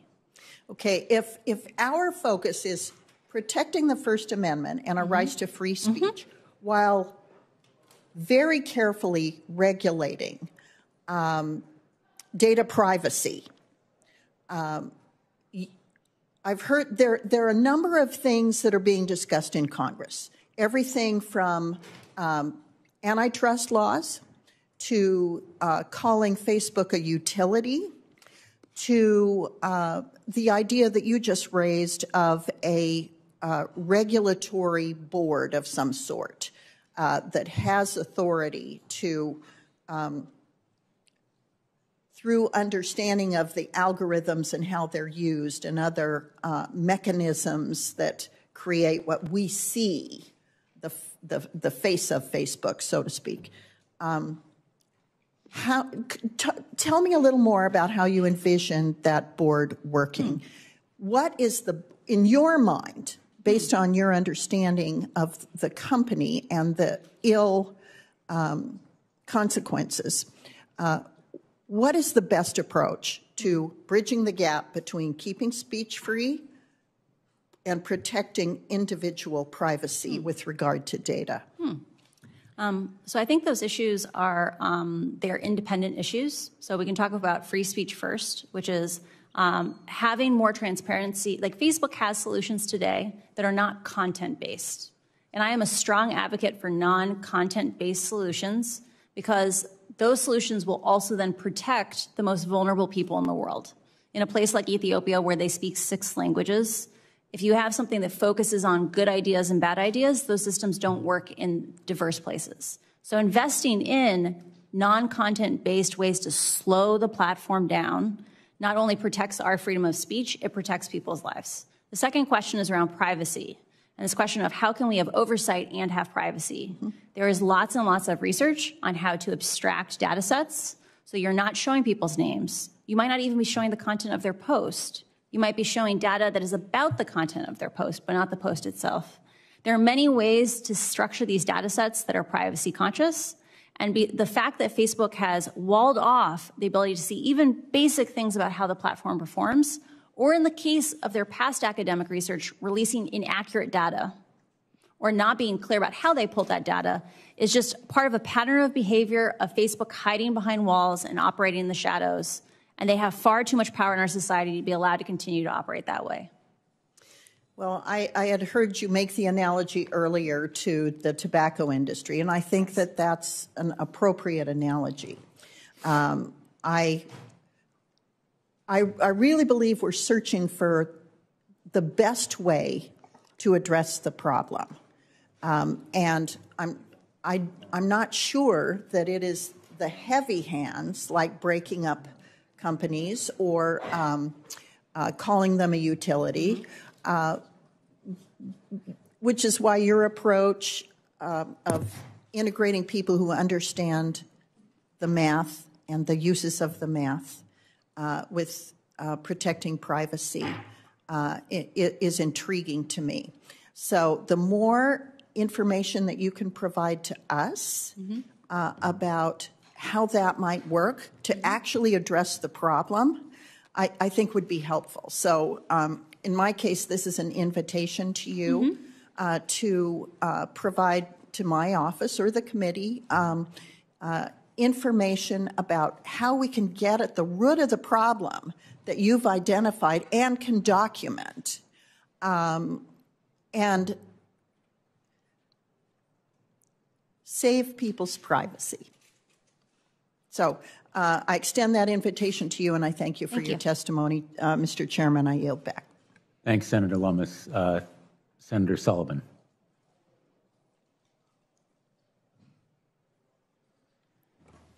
Thank you, Mr. Chairman, and I want to thank our witness here. It's been a good hearing. A lot of information has been learned, particularly on the issue of how this is impacting our kids.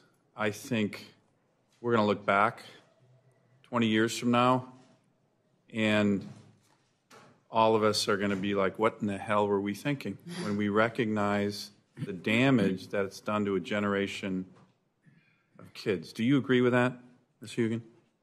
When Facebook has made statements in the past about how much benefit Instagram is providing to kids' mental health, like kids are connecting who were once alone, what I'm so surprised about that is if Instagram is such a positive force, have we seen a golden age of teenage mental health in the last 10 years? Yeah. No, we've seen the opposite, right? We've seen escalating rates of suicide and depression amongst teenagers. Do you think those rates are at least in part driven by the social media phenomenon? There is a broad swath of research that supports the idea that usage of social media amplifies the risk for these mental health harms. So right now, and this hearing is helping illuminate it, we are seeing... And Facebook's own research shows that. Right? Yeah. Say that again, that's important. And Facebook's own research shows that. Right? That kids are saying, I am unhappy when I use Instagram and I can't stop. that if I leave, I'm afraid I'll be ostracized. Right. And that's so sad. So they know that. That's what their research shows. So what do you think drives them to, I had this discussion with the witness last week, and I said, well, you know, I think they called it their timeout or stop. I said, but isn't that incompatible with your business model? Because your business model is more time online, more eyeballs online. Isn't that the fundamental elements of their business model? Facebook has had both an interesting opportunity and a hard challenge from being a closed system. So they have had the opportunity to hide their problems. And like often people do when they can hide their problems, they get in over their heads. And I think Facebook needs an opportunity to have Congress step in and say, guess what? You don't have to struggle by yourself anymore. You don't have to hide these things from us. You don't have to pretend they're not problems. You can declare moral bankruptcy, and we can figure out how to fix these things together. Because we solve problems together, we don't solve them alone. And by moral bankruptcy, one of the things, and I appreciate the phrase that the chairman and you've been using, is one of those elements, which is they know this is a problem. They know it's actually impacting negatively the mental health of the most precious assets we have in America, our youth, our kids. I have 3 daughters. They know that that is happening, and yet the moral bankruptcy, from your perspective, is the continuation of this simply because that's how they make money? I phrase it slightly differently. We have financial bankruptcy because we value people's lives more than we value money, right? The people get in over their heads, and they need a process where they admit they did something wrong, but we have a mechanism where we forgive them and we have a way for them to move forward. Facebook is stuck in a feedback loop that they cannot get out of. They have been hiding this information because they feel trapped, right? Like they would have come forward if they had solutions to these things. They need to admit they did something wrong, and they need help to solve these problems. And that's what moral bankruptcy is. Let me ask, I'm going to switch gears here, and this is, what's your current position right now in terms of its disinformation and counter-espionage? My last role at Facebook was in counter-espionage. I'm sorry, your last role, okay. Yeah. So one of the things, this is a very different topic, and I only got a minute or so left, but right now is Facebook, I know Facebook is not allowed in countries like China, but do they provide platforms for authoritarian or terrorist-based leaders like the Ayatollahs in Iran, that's the largest state sponsor of terrorism in the world, or the Taliban, or Xi Jinping, in my view, our biggest rival for this century, a communist party dictator who's trying to export his authoritarian model around the world. Do they provide a platform for those kind of leaders who, in my view, clearly don't hold America's interests in mind? Does Facebook provide that platform? During my time working with the Threat Intelligence Org, so I was a product manager supporting the counter-espionage team. My team directly worked on tracking Chinese participation on the platform, surveilling, say, Uyghur populations in places around the world, that you could actually find the Chinese based on them doing these kinds of things. So Facebook, I'm sorry. We also saw active participation of, say, the Iran government doing espionage on other state actors. So this is definitely a thing that is happening, and I believe Facebook's consistent understaffing of the counter-espionage, information operations, and counterterrorism teams is a national security issue, and I'm speaking to other parts of Congress about that. So you are saying, in essence, that the platform, whether Facebook knows it or not, is being utilized by some of our adversaries in a way that helps push and promote their interests at the expense of America's? Yes, Facebook's still very aware that this is happening on the platform. And I believe the fact that Congress doesn't get a report of exactly how many people are working on these things internally is unacceptable, because you have a right to keep the American people safe. Great. Thank you very much. Thanks, Senator Sullivan. You may have just opened an area for another hearing. Sorry. Yeah, I have strong national security concerns about how Facebook operates today. Well, Mr. Chairman, maybe we should, right? I mean, it's a important issue. Not being at all facetious. Thank you for your questions on this topic, and I know you have a busy schedule, but we may want to discuss this issue with you, members of our committee, at least informally and if you'd be willing to come back for another hearing. That certainly is within the realm of possibility. I haven't consulted the ranking member, but or the chairwoman, but thank you for your honesty and your candor on that topic. Senator Scott. Thank you, Chairman. First off, thanks for coming forward, and thanks for coming forward in a manner that you want to have positive change. So that's not always what happens. Earlier this year, I sent a letter to Facebook and other social media platforms asking them to detail the harmful impacts, including effects on mental health, their platforms have on children and teens. So your reports reveal that Facebook has been clearly fully aware of this for a while, and the harmful impacts, especially on young women. So I think we all agree that's completely unacceptable, and we've got to figure out how we protect the people that are vulnerable in this country from the harmful impacts of Facebook and other social media platforms. So first off, do you think there should be greater consideration for age when it comes to using any social media? I strongly encourage raising age limits to 16 or 18 years old based on looking at the data around problematic use or addiction on the platform and children's self-regulation issues. So I think you addressed this a little bit, but why do you think Facebook didn't address this publicly when they figured it out internally that they were having an adverse impact on young people, especially young women? Why didn't they come forward and say, we've got a problem, we've got to figure this out? I have a huge amount of empathy for Facebook. These are really, really hard questions. And part of why I was saying I think they feel a little trapped and isolated is the problems that are driving negative social comparison on Instagram. Facebook's own research says Instagram is actually distinctly worse than, say, TikTok or Snapchat or Reddit because TikTok is about doing fun things with your friends. Snapchat is about faces and augmented reality. Reddit is vaguely about ideas, but Instagram is about bodies and about comparing lifestyles. And so I think there are real questions where, like, Instagram would have to come in and think hard about their product or about, like, what is their product about? And I don't think those answers are immediately obvious. But that's why I believe we need to solve problems together and not alone, because collaborating with the public will give us better solutions. So do you think Facebook was trying to mitigate the problem? I think within the set of incentives that they were working within, they did the best they could. Unfortunately, those incentives are not sustainable and they are not acceptable in our society. Do you think Facebook and other social media platforms ought to be required to report any harmful effects they have on young people? One of the things that I found very interesting after the report in the Wall Street Journal on teen mental health was that a former executive at the company said Facebook needs to be able to have private research. And the part that I was offended by this was Facebook has had some of this research on the negative effects of Instagram on teenagers for years. I strongly support the idea that Facebook should have a year, maybe 18 months to have private research. But given that they are the only people in the world who can do this kind of research, that the public never gets to do it, they shouldn't be allowed to keep secrets when people's lives are on the line.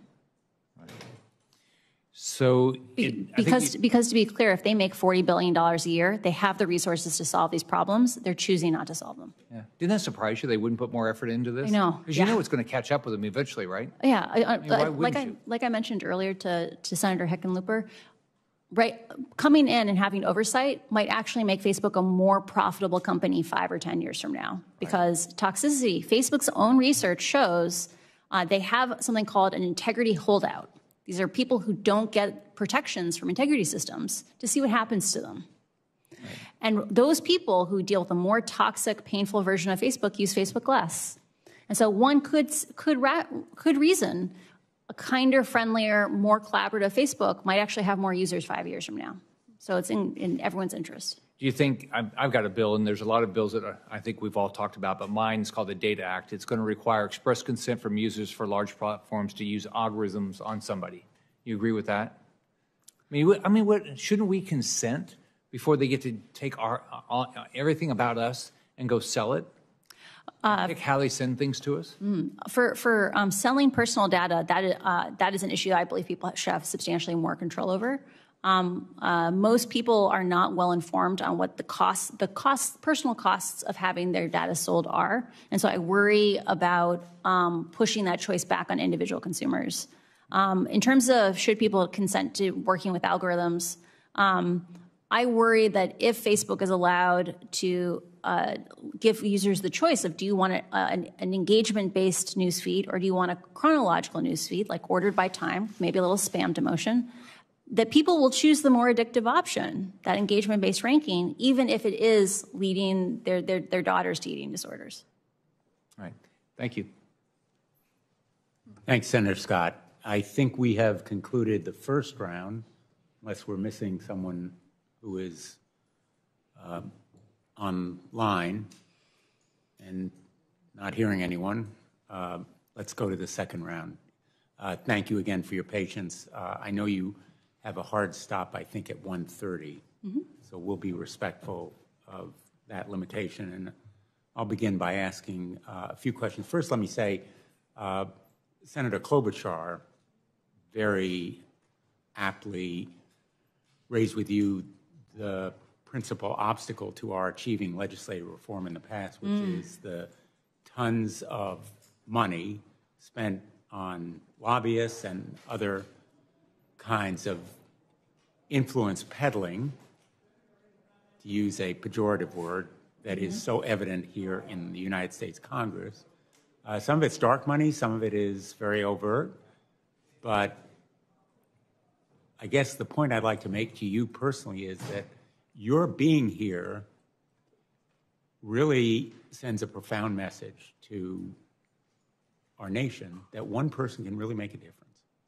One person standing up, speaking out, can overcome a lot of those obstacles for us. And you have crystallized, in a way, our consciousness here. You have been a catalyst, I think, for change in a way that we haven't seen. And I've been working on these issues for 10, 15 years. And you have raised awareness in a way that I think is very unique. So thank you not only for your risk-taking and your courage and strength in standing up, but also for the effect that it has had. And I also want to make another point, and you can tell me whether I'm correct or not. I think there are other whistleblowers out there. I think there are other truth tellers in the tech world who want to come forward. And I think you're leading by example. I think you are showing them that there's a path to make this industry more responsible and more caring about kids and about the nature of our public discourse generally and about the strength of our democracy. And I think you have given them a boost, those whistleblowers out there, in potentially coming forward. I think that's tremendously important. And I think also, and again, you can tell me if I'm wrong, there are a lot of people in Facebook who are cheering for you because there are public reports, and I know of some of my friends in this world who tell me that there are people working for Facebook who wish they had the opportunity and the courage to come forward as you have done, because they feel a lot of reservations about the way that Facebook has used the platform, used algorithms, used content, and pushed it on kids in this way. So those are sort of hypotheses that I hope you can confirm. And I also would like to ask you, because a lot of parents are watching right now. So you've advised us on what you think we should do, the reforms, some of them that you think we should adopt, stronger oversight, authorized by Congress, better disclosure, because right now Facebook essentially is a black box for most of America. Facebook is a black box that's designed by Mark Zuckerberg Incorporated. Mark Zuckerberg and his immediate coterie, and the buck stops with him. And reform of Section 203, so there's some legal responsibility. So people have a day in court, some kind of recourse legally when they're harmed by Facebook, because right now it has this broad immunity. Most of America has no idea, essentially, You can't sue Facebook. You have no recourse. Most America doesn't know about Section 230, and if you pushed a lot of members of Congress, they wouldn't know either.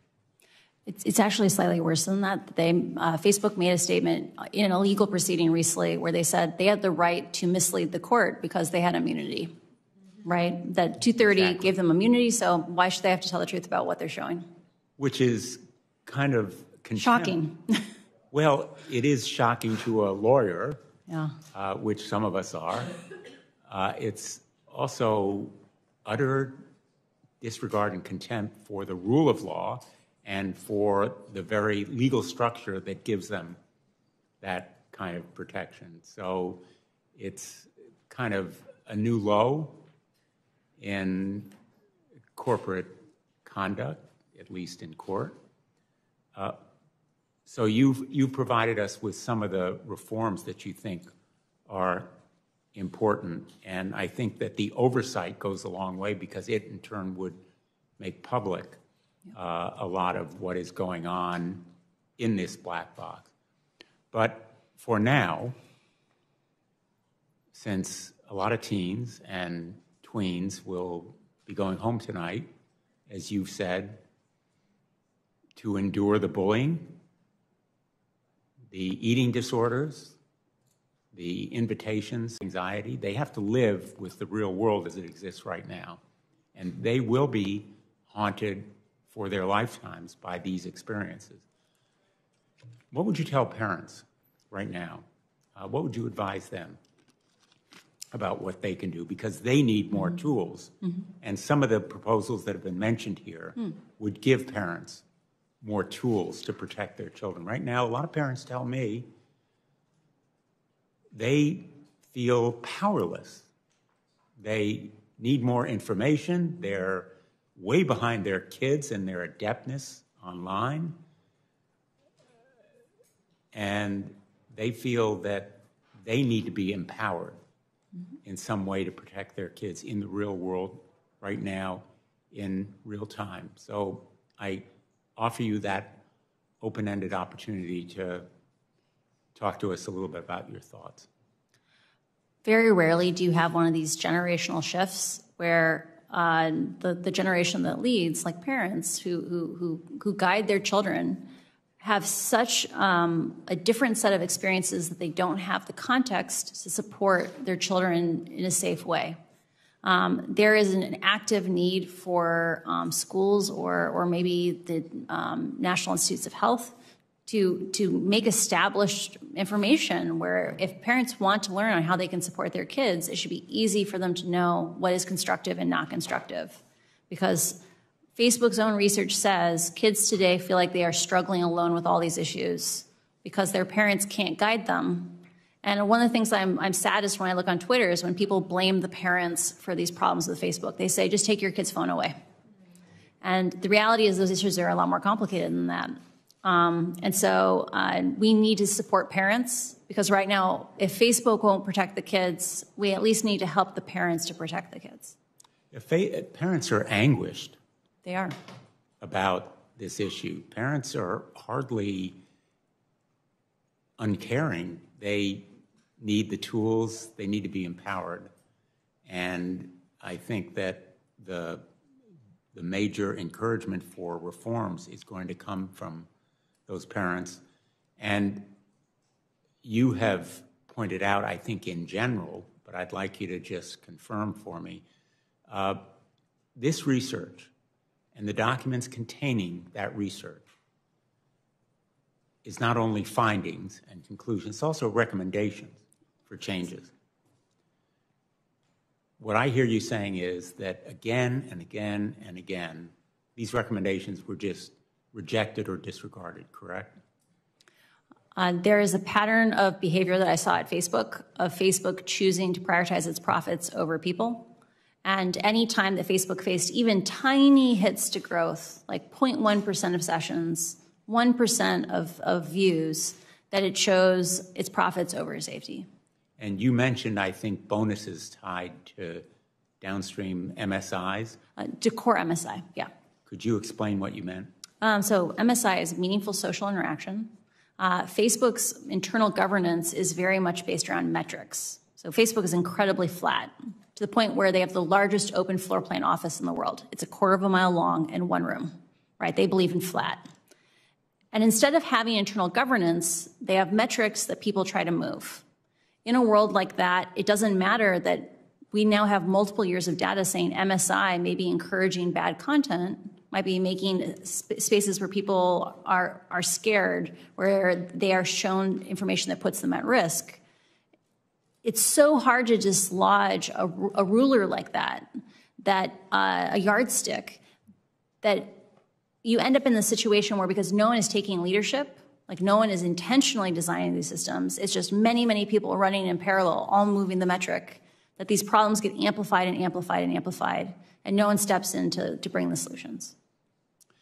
And I just want to finish, and then I think we've been joined by Senator Young, and then we'll go to Senator Blackburn and Senator Klobuchar. I spent a number of years as an attorney general helping to lead litigation against big tobacco. And I came to hear from a lot of smokers how grateful they were, ironically and unexpectedly, that someone was fighting big tobacco, because they felt they had been victimized as children. They started smoking when they were 7, 8, 12 years old because big tobacco was hooking them. And as we developed the research, very methodically and purposefully addicting them at that early age, when they believed that they would make themselves more popular, that they would be cool and hip if they began smoking. And then nicotine hooked them. Now, physiologically, nicotine has addictive properties. What is it about Facebook's tactics of hooking young people that makes it similar to what big tobacco has done? Facebook's own research about Instagram contains quotes from kids saying, I feel bad when I use Instagram, but I also feel like I can't stop, right? I know that the more time I spend on this, the worse I feel, but like I just can't, like that they want the next click, they want the next like, the dopamine, the little hits all the time. And I feel a lot of pain for those kids, right? Like they say they fear being ostracized if they step away from the platform. So imagine you're in this situation, you're in this relationship where every time you open the app, it makes you feel worse, but you also fear isolation if you don't. I think there's a huge opportunity here to make social media that makes kids feel good, not feel bad, and that we have an obligation to our youth to make sure that they're safe online. Thank you. Senator Young.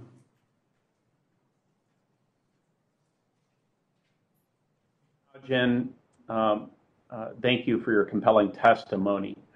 In that testimony, you discuss how Facebook generates self-harm and self-hate, especially among vulnerable groups like teenage girls.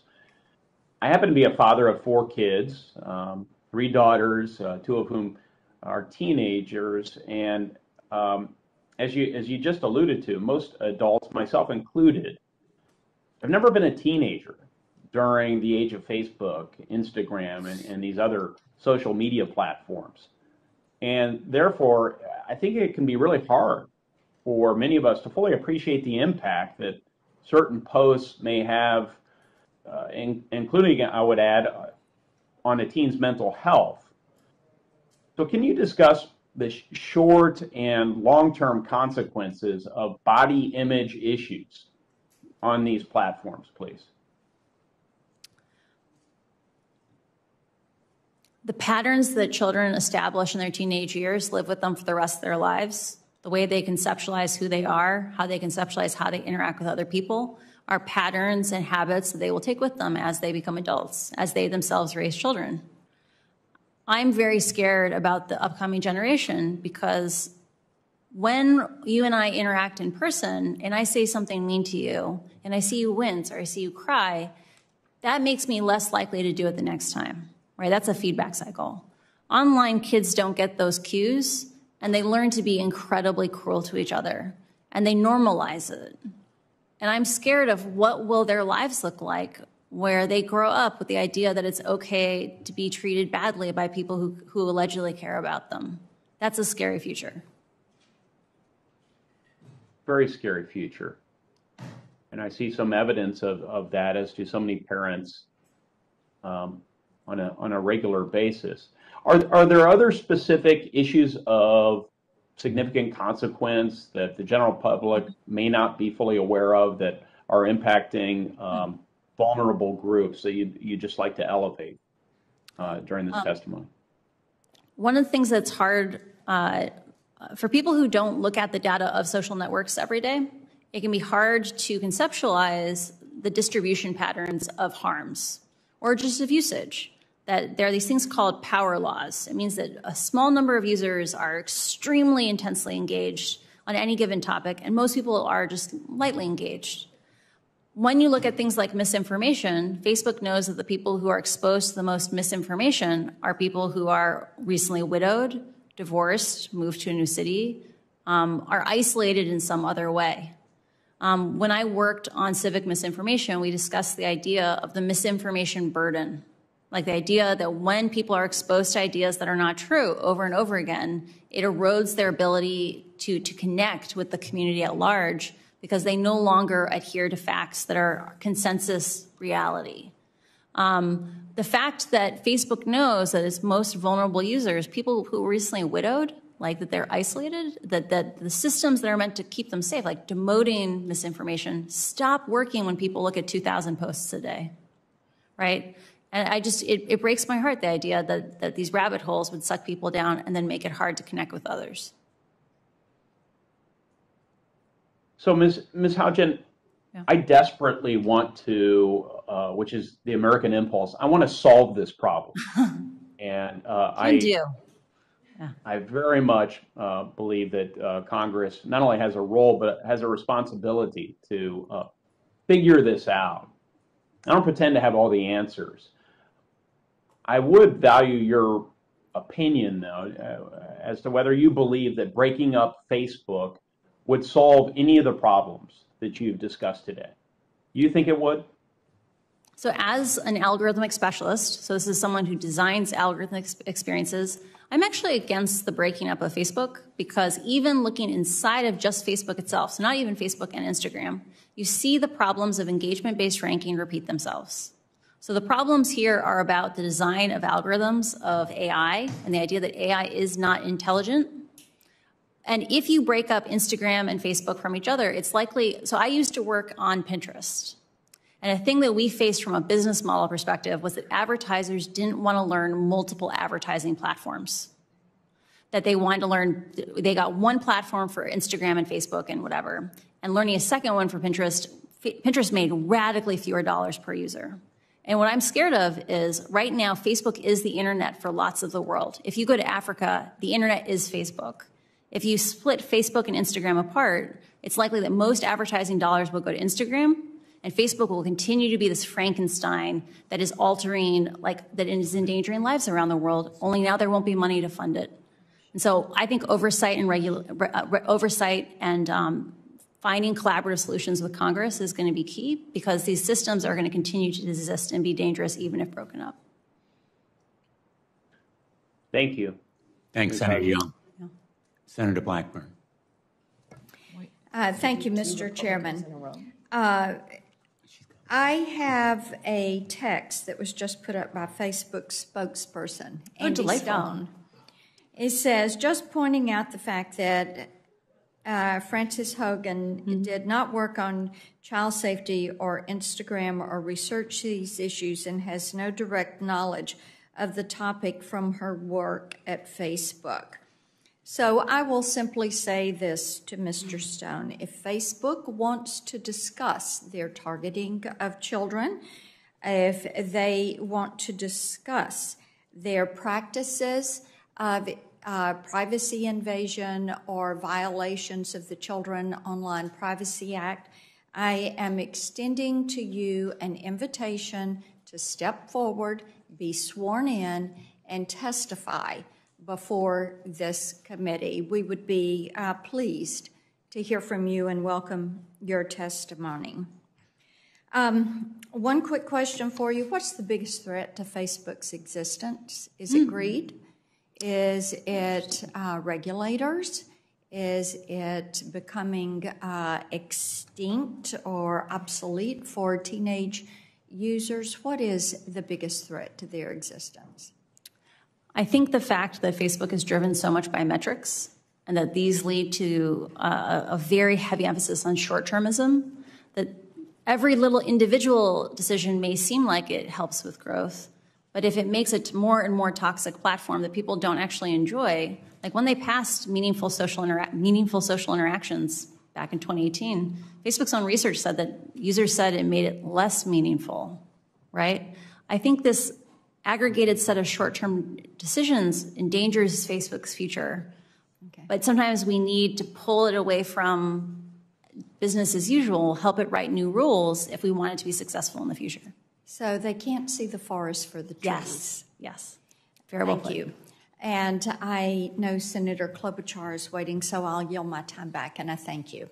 Thanks, Senator Blackburn. Thank you very much, and thank you to both of you for your leadership. And all three of us are on the Judiciary Committee, so we're also working on a host of other issues, including the App Store issues, which is unrelated to Facebook, actually, including issues relating to dominant platforms when they promote their own content or engage in exclusionary conduct, which I know is not our topic today. I see the thumbs up from you, Ms. Haugen, which I appreciate. And I think this idea of establishing some rules of the road for these tech platforms goes beyond the kid protection that we so dearly need to do. And I just want to make sure you agree with me on that. Totally. Okay. I was shocked when I saw the New York Times story a couple of weeks ago about Facebook using its own platform to promote positive news about itself. I was like, wow. I knew you shaped our reality. I wasn't aware it was that much. Right. And that's a lot of the work that we're doing over there. So I want to get to something Senator Young was talking about, misinformation. And Senator Lujan and I have put together an exception, actually, to the 230 immunity when it comes to vaccine misinformation in the middle of a public health crisis. Last week, YouTube announced it was swiftly banning all anti-vaccine misinformation. And I've long called on Facebook to take similar steps. They've taken some steps. But do you think they can remove this content? And do they put sufficient gotten the vaccines? It's because I know the guy I walked into a cafe and said his mother-in-law wouldn't get a vaccine. She thought a microchip would be planted in her arm. Could you, which is false, I'm just saying that for the record here, could, in case it gets put on social media, could you talk about are there enough resources to stop this from happening? I do not believe Facebook, as currently structured, has the capability to stop vaccine misinformation because they're overly reliant on artificial intelligence systems that they themselves say will likely never get more than 10 to 20% of content. There you go. And yet it's a company that, the cap over $1 trillion, one of the world's biggest companies that we've ever known. And that's what really bothers me. Here, Senator Lujan and I also have pointed out the issue with content moderators. Does Facebook have enough content moderations for content in Spanish and other languages besides English? One of the things that was disclosed, we have documentation that shows how much operational investment there was by different languages, and it showed a consistent pattern of underinvestment in languages that are not English. I am deeply concerned about Facebook's ability to operate in a safe way in languages beyond maybe the top 20 in the world. Okay, thank you. We go back to eating disorders. Today you've said that you have documents indicating Facebook is doing studies on kids under 13, even though technically no kids under 13 are permitted on the platform. The potential for eating disorder content to be shown to these children raises serious concerns. Senator Blumenthal has been working on this. I've long been focused on this eating disorder issue, given the mortality rates. Are you aware of studies Facebook has conducted about whether kids under 13 on the platform are nudged towards content related to eating disorders or unhealthy diet practices? CNN also did investigation on this front. I have not seen specific studies regarding eating disorders in under the age of 13, but I have seen research that indicates that they are aware that teenagers coach tweens who are on the platform to not reveal too much, to not post too often, and that they have categorized that as a myth that you can't be authentic on the platform, and that the marketing team should try to advertise to teenagers to stop coaching tweens that way. I believe we've shared that document with Congress already. Exactly. Well, thank you, and we'll be looking more. Speaking of the research issue, Facebook has tried to downplay the internal research that was done, saying it was unreliable. It seems to me that they're trying to mislead us there. The research was extensive, surveying hundreds of thousands of people traveling around the world to interview users. In your view, are the internal researchers at Facebook who examine how users are affected by the platform, is their work thorough? Are they experienced? Is it fair for Facebook to throw them under the bus? Facebook has one of the top-ranked research programs in the tech industry. Like, they've invested more in it than I believe any other social media platform. And some of the biggest heroes inside the company are the researchers, because they are boldly asking real questions and being willing to say awkward truths. The fact that Facebook is throwing them under the bus, I think, is unacceptable. And I just want the researchers to know that I stand with them and that I see them. Or maybe we should say, as the name of one book, The Ugly Truth. Yeah. What about Facebook blocking researchers at NYU from accessing the platform? Does that concern you? These are outside researchers. I am deeply concerned. So for context, for those who are not familiar with this research, there are researchers at NYU who, because Facebook does not publish enough data on political advertisements or how they are distributed, these are advertisements that influence our democracy and how it operates. They created a plugin that allowed people to opt in, to volunteer, to help collect this data collectively, and Facebook lashed out at them and even banned some of their individual accounts. The fact that Facebook is so scared of even basic transparency that it goes out of its way to block researchers who are asking awkward questions shows you the need for congressional oversight and why we need to do federal research and federal regulations on this. Very good. Thank you. Thank you for your work. Thanks, Senator Klobuchar. Senator Markey. Thank you. Thank you, Mr. Chairman. Thank you for your incredible leadership on this issue. As early as 2012, Facebook has wanted to allow children under the age of 12 to use its platform. At that time, in 2012, I wrote a letter to Facebook asking questions about what data it planned to collect and whether the company intended to serve targeted ads at children. Now, here we are 9 years later, debating the very same issues. Today, Ms. Haugen, you've made it abundantly clear why Facebook wants to bring more children onto the platform. It's to hook them early, just like cigarettes, so that they become lifelong users, so Facebook's profits increase. Yet we should also ask why in the last 9 years has the company not launched Facebook for Kids or Instagram for Kids? After all, from the testimony here today, Facebook appears to act without regard to any moral code or any conscience, or instead puts profit above people, profit above all else. The reason why Facebook hasn't officially permitted kids 12 and under to use its platform is because the Child Online Privacy Protection Act of 1998 that I'm the author of exists. Because there is a privacy law on the books, which I authored, that gives the Federal Trade Commission regulatory power to stop websites and social media companies from invading the privacy of our children, 12 and under. That's why we need to expand the Child Online Privacy Protection Act. That's why we need to pass the KIDS Act that Senator Blumenthal and I have introduced, and why we need an Algorithmic Justice Act to pass, because the absence of regulation leads to harming teens, stoking division, damaging our democracy. That's what you've told us today. So, Ms. Haugen, I want you to come back to the protections that you are calling on us to enact. This isn't complicated. We're going to be told online all day with these paid the Facebook people, oh, Congress can't act. They're not experts. It's too complicated for Congress. Just get out of the way. You're not experts. Well, this isn't complicated. Facebook and its big tech lobbyists are blocking my bills to protect kids because it would cost them money. That's how complicated it is. So let's start with the Kids Act that Senator Blumenthal and I that would ban influencer marketing to kids. Today's popular influencers peddle products while they flaunt their lavish lifestyles to young users. Can you explain how allowing influencer marketing to teens and children makes Facebook more money?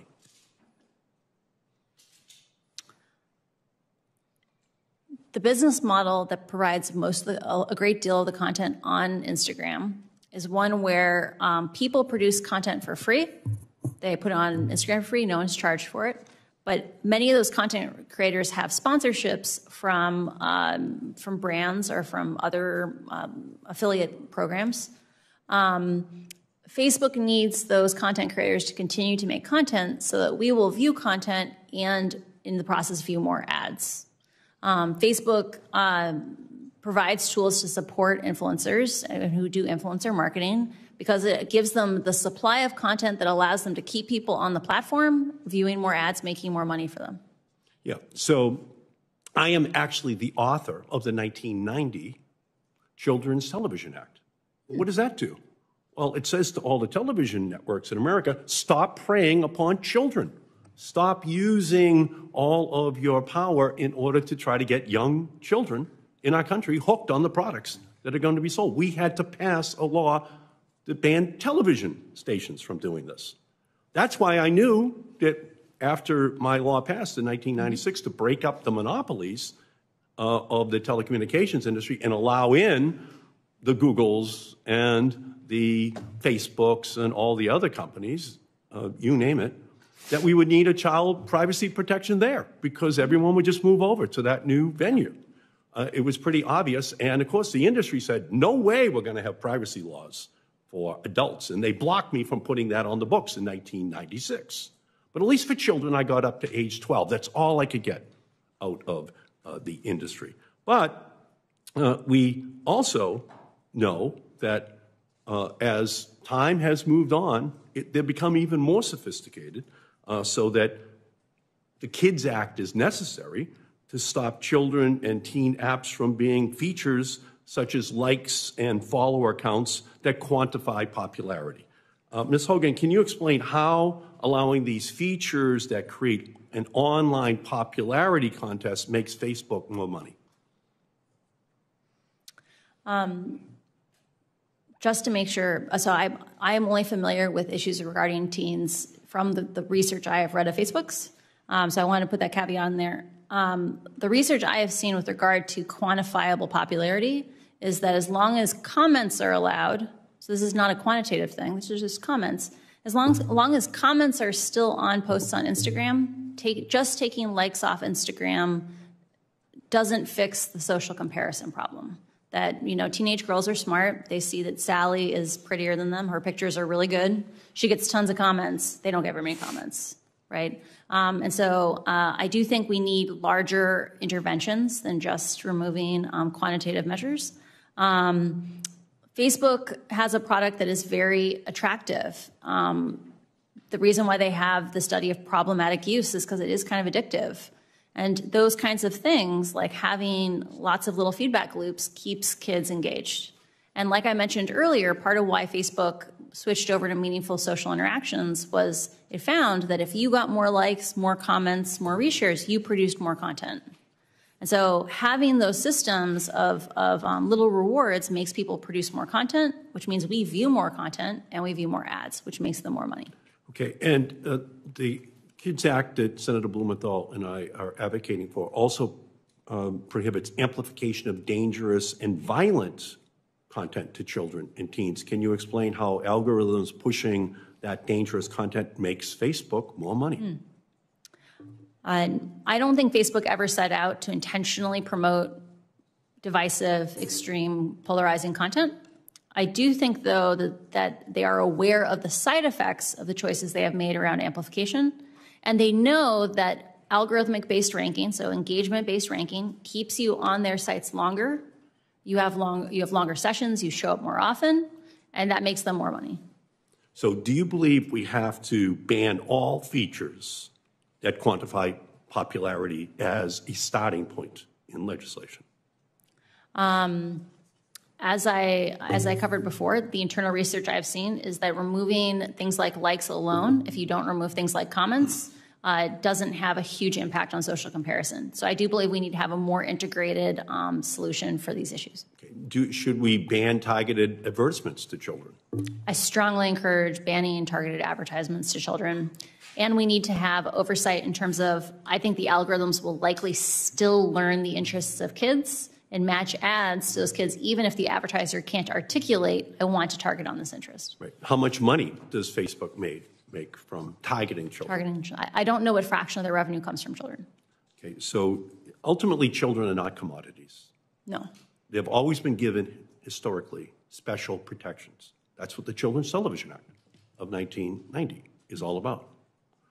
They've always been given this special safety zone so that children can grow up without being preyed upon by marketers.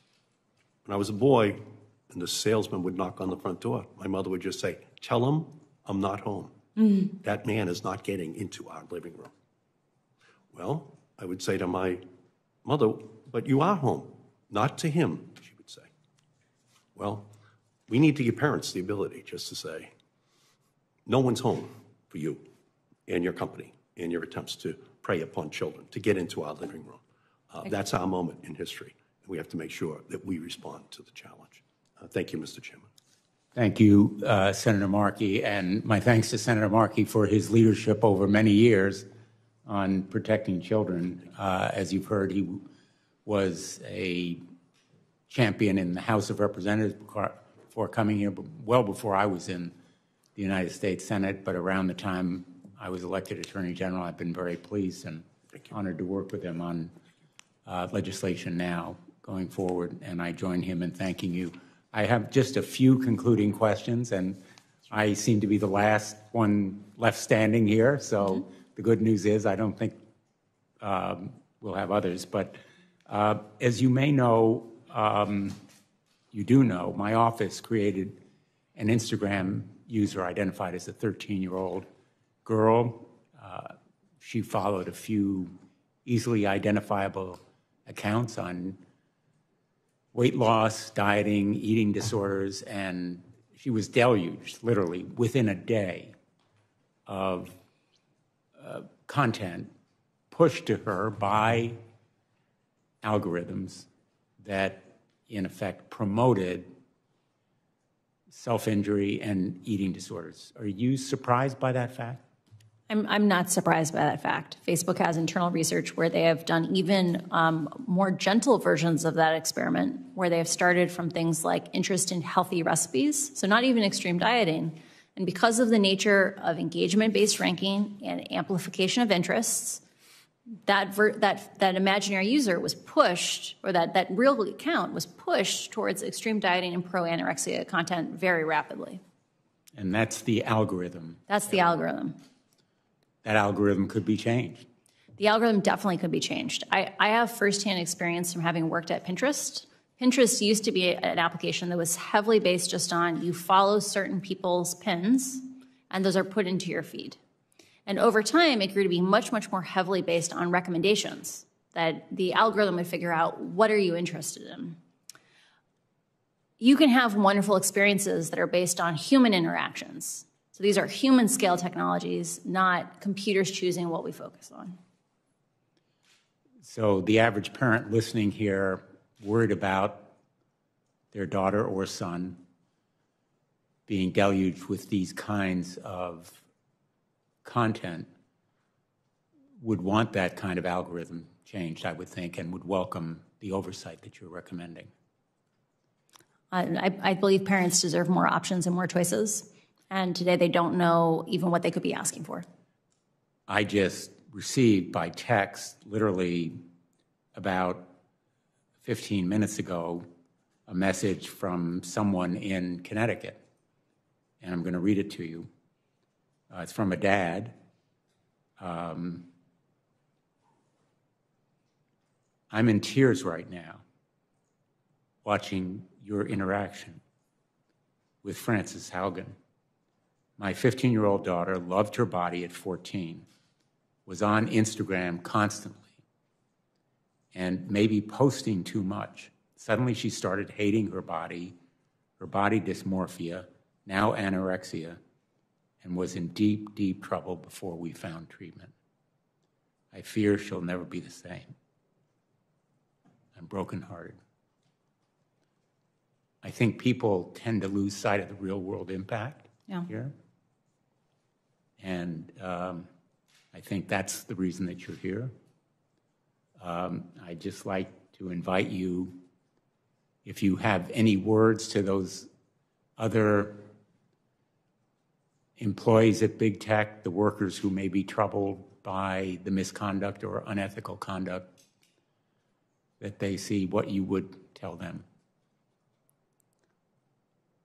We live in a pattern that we have seen throughout time with regard to technologies is that humans are very crafty people. Like we find interesting solutions, but we often get out over our skis, right? We develop things that are of a larger scale than we really know how to handle.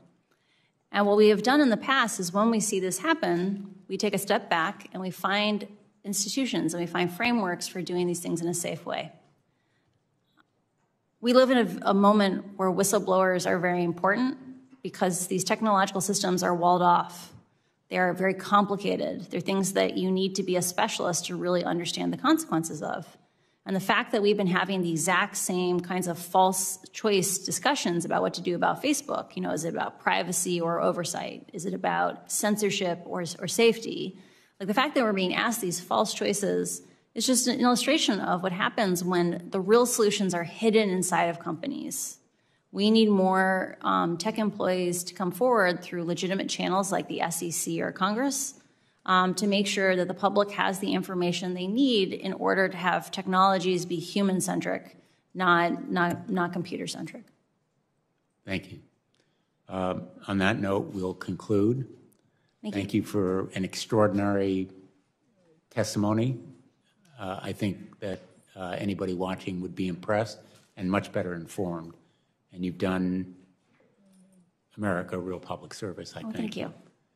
The record will remain open for for 2 weeks. Any senators who want to submit questions for the record should do so by October 19th. This hearing is adjourned. Thank you.